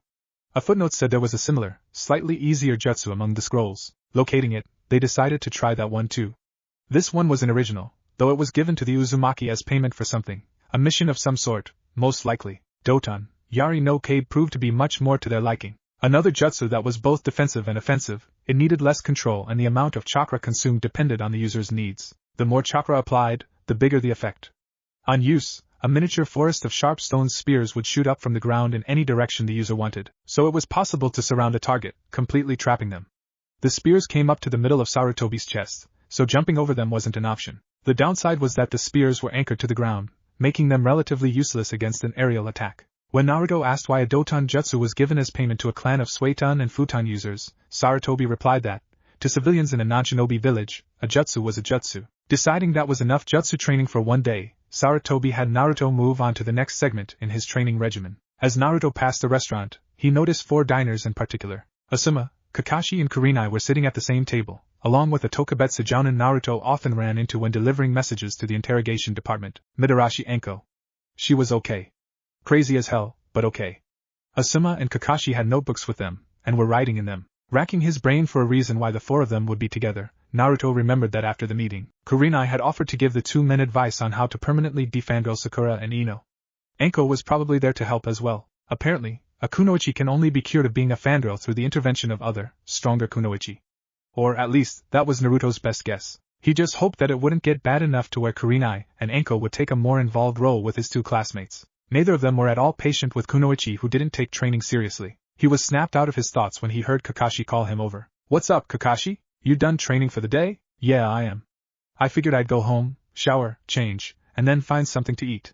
"Why?" "Well, we're almost out of a couple things, and completely out of some others. Could I talk you into doing some grocery shopping?" "Okay, sure. What do we need?" Kakashi turned to the very back of his notebook. Some of the things Naruto saw on the pages were probably the tips for Sakura. The rest seemed to be notes on some new teamwork exercises, a couple of which Naruto recognized from the mission with Team 8. Kakashi ripped out a piece of the page and jotted down a list of about 10 items. "Here you go." "Thanks, Naruto." "No problem. See you at home." With that, Naruto took off. Once Naruto was out of earshot, Asuma asked a question. "So, Kakashi, tell us something. Exactly how stable is he?" Kakashi narrowed his eye. "What's that supposed to mean?" "Sorry. That came out wrong. What I meant was, are there any signs of his what's the word Dad likes using?" "Got it. His tenant? Anything new besides what we already know? You and Dad are the 2 who spend the most time around him. The only signs we've noticed are mostly physical. The whisker marks, his rapid healing, and ungodly stamina. His reserves are enormous, to the point where if he concentrates, he can actually create a visible aura of chakra. Problem is, because of that, his control will need constant work. Double, maybe triple the amount anyone else would need, just to keep it in check. Mentally though, we've absolutely no clue. He's been on his own so long, without anyone able to regularly check on him. There's no way to know if he's always been the way he is now. He told me that he used to keep a journal, but they were always destroyed by the villagers, so he stopped." Anko whistled. "Crap. So he may very well be a time bomb." "Yeah. Although, if that proves to be the case, the positive turn his life has taken in the last couple years may be enough to buy us time to defuse the situation. Personally, I don't think there's going to be a problem, so long as no one tries anything stupid. The most anyone's done to him since he moved in with me has been glaring, or yelling insults if they're drunk. Even that has become almost non-existent since Hokage-sama started training him. Well, yeah? He's the Hokage's student. No Konoha citizen in their right mind would attack someone under his protection. You forget, he's had the Hokage's protection his entire life. It was ignored. Any attack on Naruto has always been considered treason, and punished as such. The only difference is, now Sandaime-sama is taking an active role in it. Right now, an attacking Naruto would be seen as an attack on Sandaime-sama, which no one in the village would want to admit to being a part of. So were there any problems when he moved in? There were a couple. Before Naruto moved in, Sandaime-sama had me talk to a specialist, a child psychologist who dealt with cases like this. She explained some of the difficulties that were more than likely going to crop up as a result from Naruto being on his own for so long. So far, she's been pretty accurate. Naruto had a tough time adjusting at first, and it shows up again every once in a while. Despite the fact that he seems like an open book, he's actually rather private with most things. He's also unsure on how to handle his emotions at times. He understands them, he just doesn't always know what to do about them. Anko cleared her throat. As riveting as this is, could we get back to what we came here for? Asuma, what I think would work best for Ino is aggressive negative stimuli therapy. Asuma's jaw dropped. Anko, are you nuts?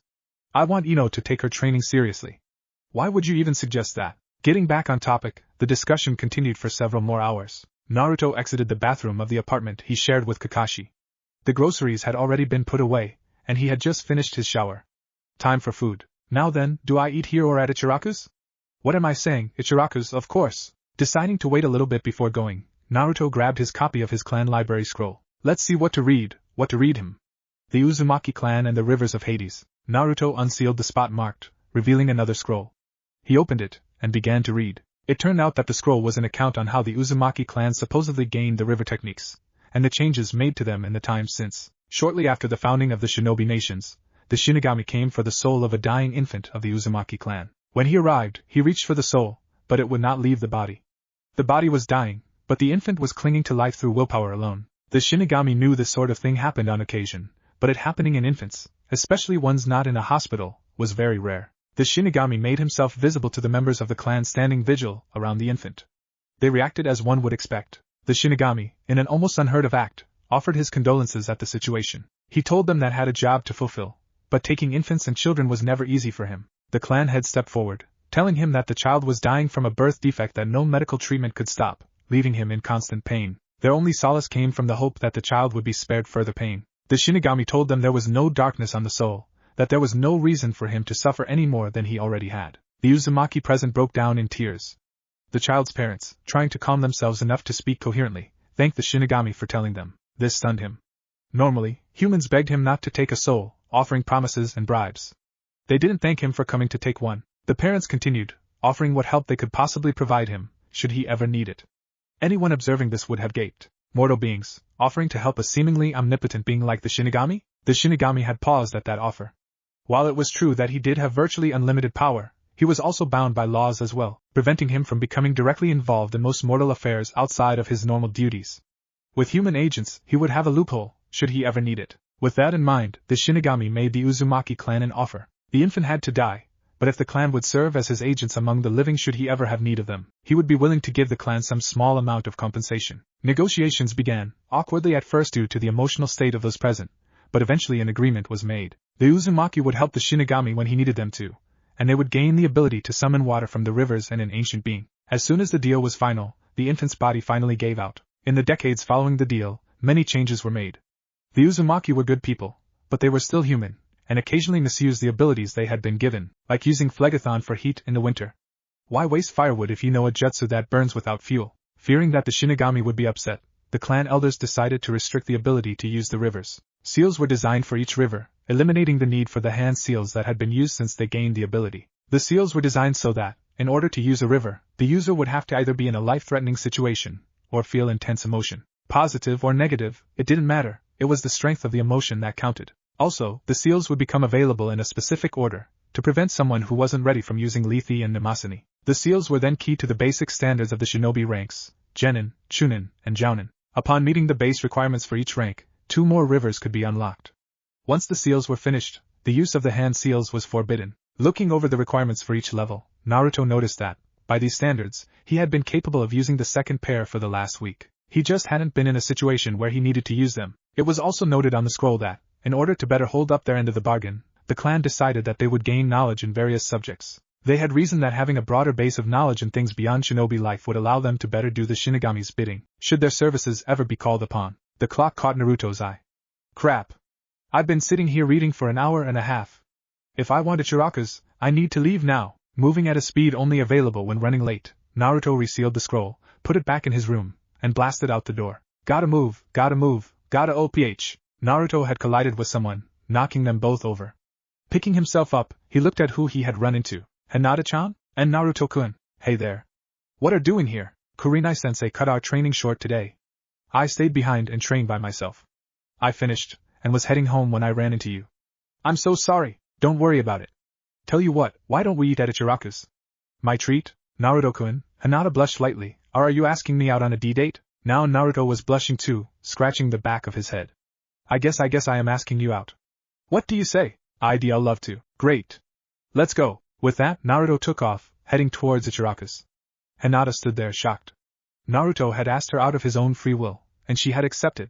Afterwards, she was going to need to find a room where she could celebrate properly. She was embarrassed to admit it, even to herself, but like the members of Sasuke's fan club, she had a victory dance planned for just such an occasion, being asked out by the object of affection.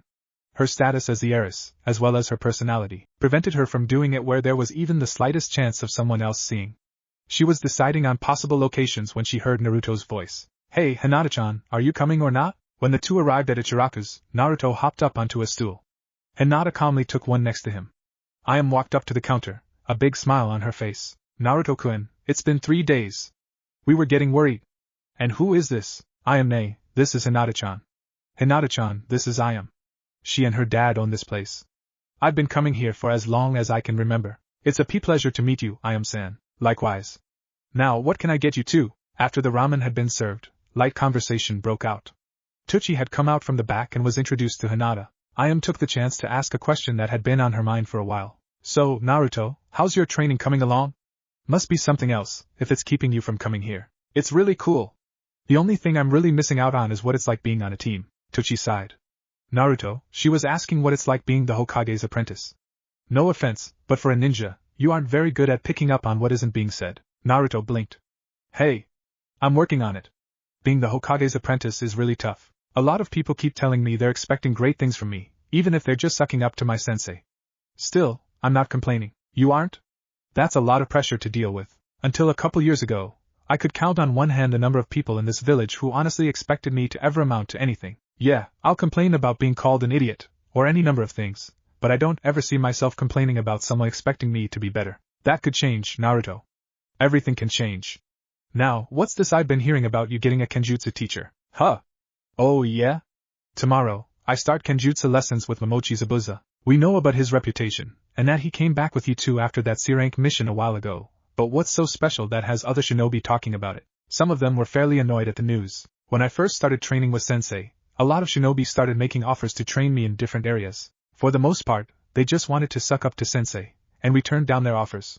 Some made the offer just because they really wanted to help. Meito Guy was the only one whose offer we seriously considered accepting, because I needed a taijutsu teacher who could spar with me. If sensei ever sparred with me, he'd be bedridden for a week.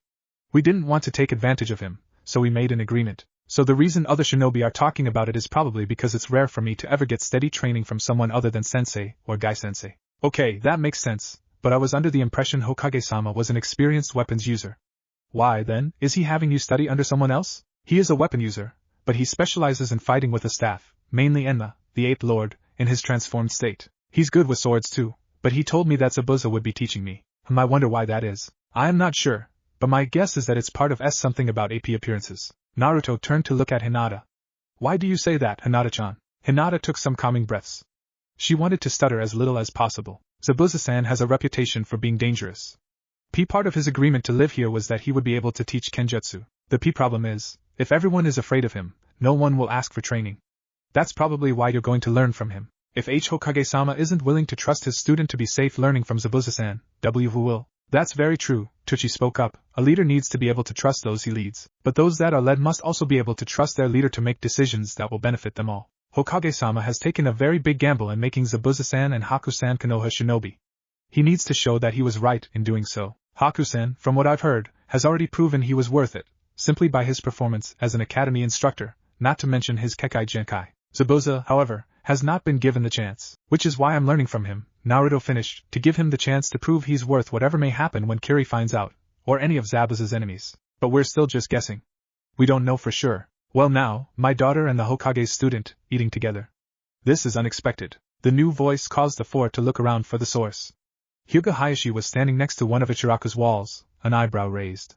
Hinata started tensing up. I was aware that the two of you were in the same class at the academy, and that you participated in a C-rank mission together. I wasn't, however, aware that the relationship between you was anything more than that of comrades. Naruto was sure that had this been any other parent, they would either be smirking, or would pull their child away. Hayashi, or any Hyuga save Hinata, however, was pretty much unreadable.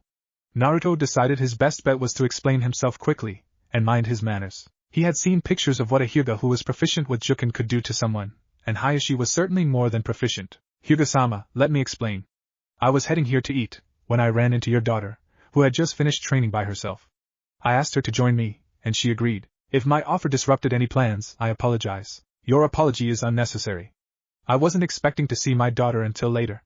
Hinata, you will be sparring against your sister tonight. Hinata gulped. Hi Tusan, wait a second. You want her to spar against her sister? Yes, I do. Do you have a problem with that, Uzumaki-san? Well, if you want her to spar her sister, I know it's none of my business. I just don't see why. It is necessary. Hinata has never beaten her sister, Hanabi, nor her cousin, Niji, whom I am aware you occasionally spar against when you train with his sensei. Okay, but you still haven't explained why Hinata needs to spar with her own sister. Unless both are extremely cold-hearted, you're never going to see their full abilities. Hayashi's eyebrow raised again. So you feel that Hinata holds herself back because she doesn't want to harm her sister? Why do you say that? I'll admit that my knowledge of how things work in a shinobi clan like yours, let alone a family, is pretty much non-existent. What I do understand is that while siblings will fight, most of it will be verbally, with a little roughhousing. Making them face each other accomplishes nothing except causing bad blood between them, and Hinata just doesn't seem like the type of person who would want to do that. Tell me, how sure of this are you? I'm very sure. Very well. Hinata will not spar her sister this time. Instead, she will spar you. Naruto blinked. Me? Yes, you. You were sure that Hinata is holding herself back when she spars someone she is related to. You are not related to her, so by your logic, she will not hold back against you. Or are you unsure of my daughter's ability to prove you right? Naruto winced when he realized how deep a hole he had dug for himself. Either he would spar Hinata, and risk hurting her physically, or decline, and hurt her emotionally by saying he didn't have faith in her. Alright, I'll spar Hinata. Where and when? The dojo at the Hyuga compound, in an hour. Hinata knows the way. With that, Hayashi took his leave. And Naruto-kun, why did you do that? You didn't have to accept. Hinata-chan, I'm sorry I got you into this mess. I opened my mouth without thinking, and I need to deal with the consequences. But I couldn't hurt you. Hinata-chan, you're supposed to push yourself in a spar, physically and mentally. If you hold back, no one improves. Besides, as long as you don't try to deal a death blow, I'll be fine. I'll try. No, Hinata-chan, don't try, do. An hour later, the two were facing each other in the Hyuga dojo. Hayashi and Hanabi were the only other people watching. Hayashi spoke. Are you both ready? Getting nods from both, he began the match. Naruto was instantly on the defensive. Apparently, Hinata had taken his advice a little further than he had expected her to. From his infrequent spars with Niji, he knew that blocking would do little good against the Juken, as even fleeting contact caused intense pain. He was better off dodging the strikes altogether. Of course, evading Hinata was no easy task.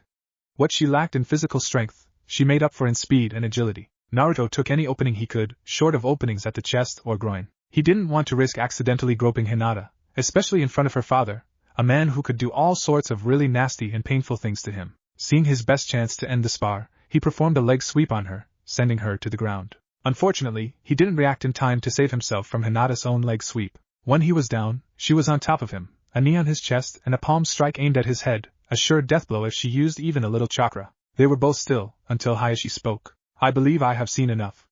Hinata, Uzumaki-san, would you both please sit down? When both were seated, he continued. Uzumaki-san, I must concede that your argument appears to have some merit to it. I have never seen Hinata perform so well, though it is too much of a jump in ability to be attributed solely to her not wanting to harm family. You said that making family members fight each other seemed cold-hearted. You are right, but I will explain why it is done this way, as it is a lesson you will need, should you achieve your stated goal, and make Hokage. Someday, one of my daughters will take over from me as clan head. Normally, as the oldest, Hinata would gain the position by default. At present, however, she has yet to meet what is expected of a potential clan head. Therefore, I must keep my options open, and consider Hanabi as a possible candidate as well. What is expected of the clan head? It can't be based entirely off the fighting ability. You're right. Though the clan head is expected to be exceptional with the Jukin, it is more important that the clan head has a strong will. Any leader, be it a clan head, a kage, or a daimyo, will have to make decisions that go against what they believe in order to serve the greater good. At this point in your life, could you do that? Hayashi let them think about that momentarily, then continued. Another drawback to being a leader is that you will eventually make unpopular decisions, even if they are for the greater good. It is a fact of human nature that you can't please everyone. Yet, a leader must stand by his decisions. This is where Hinata falters the most. She wants to make everyone happy, and cares too much about how others see her. Isn't it a good thing that she cares how people see her? In moderation, yes. After a certain point, however, you begin to care more about how you are perceived and less about performing the job properly. Leadership is not meant to be a popularity contest. This is why I have her spar her sister. If she is to lead the clan, she absolutely must have the ability to do what must be done, and live with the consequences. That does make sense, but isn't there another way? One that doesn't cause a rivalry between sisters? I wish there was a better way. Unfortunately, the only alternatives I can think of are even worse than this. Hypothetical situations are not as effective because they are just that, hypothetical. They aren't real, so much of the potential impact is lost. At this point, Hinata clutched her head and began making noises indicating she was in pain. Her father was at her side immediately, Naruto on her other side, with Hanabi staring at her, unsure of what was happening. Hinata, what's wrong? Speak to me. Hinata couldn't speak through the pain, and was beginning to tear up. Hayashi activated his Byakugan to see what was happening, but he could find nothing out of the ordinary, other than an increased flow of chakra around her eyes. Eventually, the pain receded, and she could speak, albeit in short gasps. It hurts sometimes for me to use the Byakugan. Usually, the longer I have it activated, the worse the pain. Hayashi quirked an eyebrow. That would suggest that you were running low on chakra. However, when I looked at you just now, you had not yet used up half of your reserves. This is most unusual. Hinata, Hanabi, the two of you may go. Hinata, I want you to go directly to bed. I would speak with Uzumaki-san in private before he leaves. The two left, and Hayashi motioned for Naruto to come with him, out a different door. That was rather terrifying, but on to what I had intended to speak to you about. Do you understand now why I make them spar each other? Yeah, but I still don't like it. For that matter, either do I. Like you, I also don't believe families should fight physically. This clan is almost irreparably divided by it. Now then, to continue the discussion we were having before the excitement, do you feel you are ready for the responsibilities of being Hokage? Sensei has been teaching me how to perform the duties of the office, but we haven't even begun talking about the mental part of the job. He said that it would wait until I was more experienced. More experienced? How so? He told me that even though I've been a shinobi for about 4 months now and I've been doing missions that are technically chunin level almost daily, I haven't killed anyone yet. That makes sense. As Hokage, you will be sending shinobi on missions they may not return from. In order to properly understand the importance of it, this particular lesson in military leadership is often saved until after the potential leader has taken a life. The families of those that die may resent you for sending their loved ones. Do you feel you will be strong enough to withstand that? I've been despised by most of this village my entire life. I don't see how this will be any different. Oh, it will. I'm guessing that you are now aware of why you have been treated that way. The main difference is that what happened the day you were born was done to you and you were ignorant of what had been done until very recently, I would imagine. Yeah, Naruto nodded. I found out the day I graduated from the academy. Well, as Hokage, you would be making a conscious decision to send people on the mission. You will see the anger, the resentment, and you will know why it is there. The guilt will be what separates what you have endured from what you will endure. So you think I'll make it? That I'll become Hokage someday? Perhaps. You have stated that it is your goal. You are also being trained personally by the Hokage, moving you to the top of a very short list of potential successors. It would be foolish to ignore something like that. The two had arrived at the front door. Well then, thank you for the lessons, Hyuga-sama. You are very welcome. One more thing. Hayashi leaned in close. If you ever make my daughter cry, and I find out, there is no place you can hide that I won't find you. Have a nice day. Naruto turned 3 shades of white and swallowed loudly. He then walked out the door. Hayashi smirked. Ah, the joys of being the father of a teenage daughter. I've waited a long time to act the overprotective father. I enjoyed it. Naruto stumbled up to the door to his and Kakashi's apartment, completely exhausted. Today's training had been a nightmare. He had been made to run a gauntlet of tests by his teachers today, as a test of his overall progress. Taijutsu with Gai had been first, followed by Zabuza and Kenjutsu, followed by general weaponry. Sarutobi had covered everything else. He had passed each one, but collapsed after he was done. When he came to, he was under a tree, the 3 men talking to each other. When they noticed Naruto had rejoined the world of the living, they told him that would be altering parts of his training regimen based on how he had done. Naruto was sent home, under orders not to train again until tomorrow. He unlocked the door. No one should be inside. Kakashi and Team 7 had been sent on an extended C rank a while back. They were escorting some bridge builder to Nami no Kuni and acting as bodyguards for him until his latest project was finished. Kakashi was reluctant to take it when it was offered, as he still felt Team 7 wasn't ready. Individually they were ready, but their teamwork was still below what it should have been by this point. It was in the hopes that this would snap the two male genin out of their respective dysfunctions that Kakashi accepted it. Yo, Naruto blinked. Kakashi was lying down on a couch. Normally, this position was accompanied by a copy of Ika Ika, but the books were strangely absent today. Hey, you're home. Nope. I'm not really here. I'm just a figment of your imagination. Ha ha. When did you get back? A couple hours ago. We reported to the Kage Bunshin Hokage-sama left in the office. It then dispelled itself to relay the information. I sent them home and came here. Kakashi's voice had a different tone to it. In place of the usual calm, almost apathetic tone, he sounded tired, not just physically, but emotionally. Naruto took a seat in a nearby chair. So how did the mission go? Well, our client wasn't exactly honest about the situation. On the way, we also ran into some missing nin from Kiri, the demon brothers. After that, I confronted him about what was really going on. Turns out, instead of a small gang of bandits terrorizing his work site, he was really being targeted for assassination by a wealthy businessman and his personal army. Wait, he lied about why he wanted ninja? Why did you keep going? It's true that if you discover that your client has falsified information vital to the mission, you have every right to quit then and there, and return to the village. The thing is, with a team, you need a majority decision to turn back. Sakura voted to go back, but Sai and Sasuke voted to continue. So what happened? We continued on to his home. It turns out he has a daughter and a grandson. I wish you could have come along. His grandson needed someone to talk some sense into him, and you would have done the best job at it. What's his problem? The man he considered his father was killed in public by the businessman, Gato, for standing up to him. After that, he became a rather sullen little brat, thinking standing up to Gato was useless. Now I wish Sensei had sent me with you. One question though. If you knew how outnumbered you were, why didn't you send for backup? I should have, but at the time, I thought it would have done more harm than good to send for backup so soon. How do you figure that? We were the last of this year's genin teams to take a C rank, because I felt they weren't ready. I accepted it because they are ready for more advanced missions. It was their first C rank, and if I had sent for more help so soon, they might see it as a sign that I still didn't think they were ready. I know you were sent along with Team 8 for your first C rank, but if Kurenai had decided that you needed help for some reason, wouldn't you have resented it? Yeah, I suppose I would have seen it as a lack of faith in our abilities. Still, which is more important, showing your students you have faith in them or doing what you know you should do to make sure they survive? I know, and that's one of my biggest problems. I'm an excellent shinobi in combat, but as a teacher, I suck. That's part of why I made sure that the graduating teams assigned to me always failed their test. Just because I'm called a genius shinobi doesn't mean I can teach others. I guess that makes sense. Anyway, what else happened on the mission? Thankfully, the demon brothers were the only shinobi we had to fight. The rest were just a bunch of bandits and mercenaries Gato had hired. We fought them, and I killed Gato, along with most of his goons.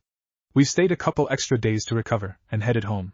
Sasuke spent most of the trip home sulking. Why would he sulk? Did he not get to do anything? He was sulking because even though he had been in a battle, greatly outnumbered, he walked away from it without gaining the Sharingan. What? I thought it was supposed to activate in situations like that. It is, but there's a catch. From what I understand, the Uchiha in question must be in a life-threatening situation, and they must also be able to admit it to themselves. Sasuke was fighting for his life, but he refused to see a bunch of non-shinobi, no matter how many there were, as a threat to him. Had there been a shinobi for him to fight, he might have activated it. As it stands, he's probably going to go looking for a strong shinobi to fight, in hopes it will unlock then. He'd been watching Haku and Zabuza train before we left, so he might go looking for a fight with one of them. I'll warn them not to accept if he challenges them.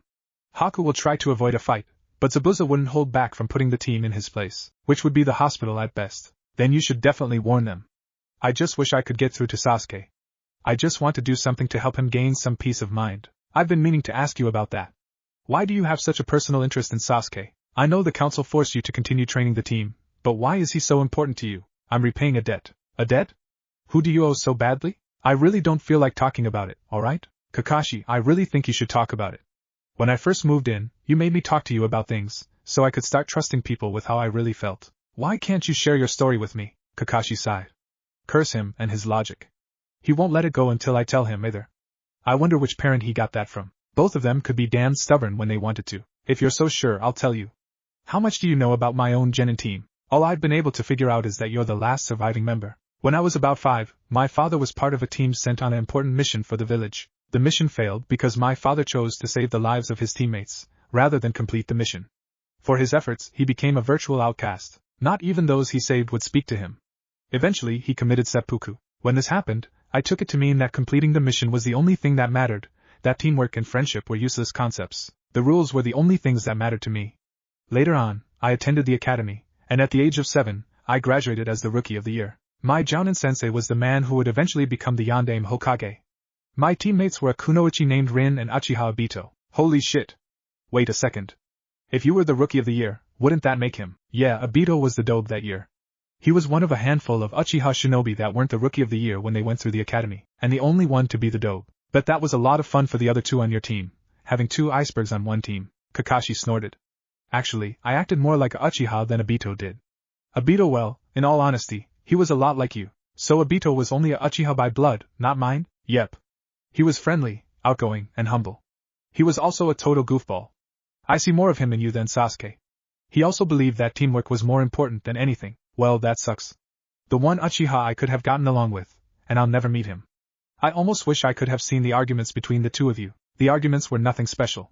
I didn't really care about my teammates, so I ignored them at every opportunity. Kakashi hung his head. I didn't even bother with team training sessions most of the time. I would train by myself, and sensei would have to find me and physically drag me to them. So what happened? The war with IWA happened. Obito, Rin, and I were sent on a mission. I was a Jounin, and in charge of the mission. During it, Rin was captured. I was ready to abandon her, but Obito wanted to go after her. He called me an arrogant ass, told me that those who abandoned their teammates were worse than trash, and took off to go rescue her. After a little bit, I went after him. We managed to rescue Rin, but were ambushed by IWA ninja.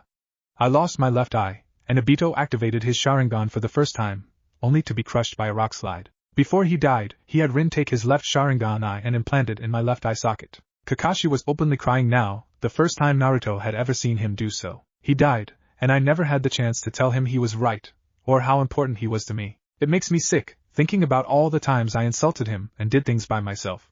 Even after all that, he still saw me as a friend. After that, I made it a personal mission to try and make amends by being the best shinobi I could be, and eventually pass on his beliefs to anyone I could. It's the reason I prefer the bell test, because in order to pass, you need to be willing to sacrifice your personal goals for the good of the team. I just wish I could have done something more to save him, or at least let him know he got through to me. He knew, Kakashi. Thanks for trying, but you're wrong. He never knew. Yes, he did. You said yourself that I'm a lot like Obito, so here's how I see it. The instant you turned back to go after him and Rin, he knew. If he hadn't gotten though to you, you would have left them both to die. He died anyway, so what good did it do? He died in vain. Naruto had never seen Kakashi this emotional.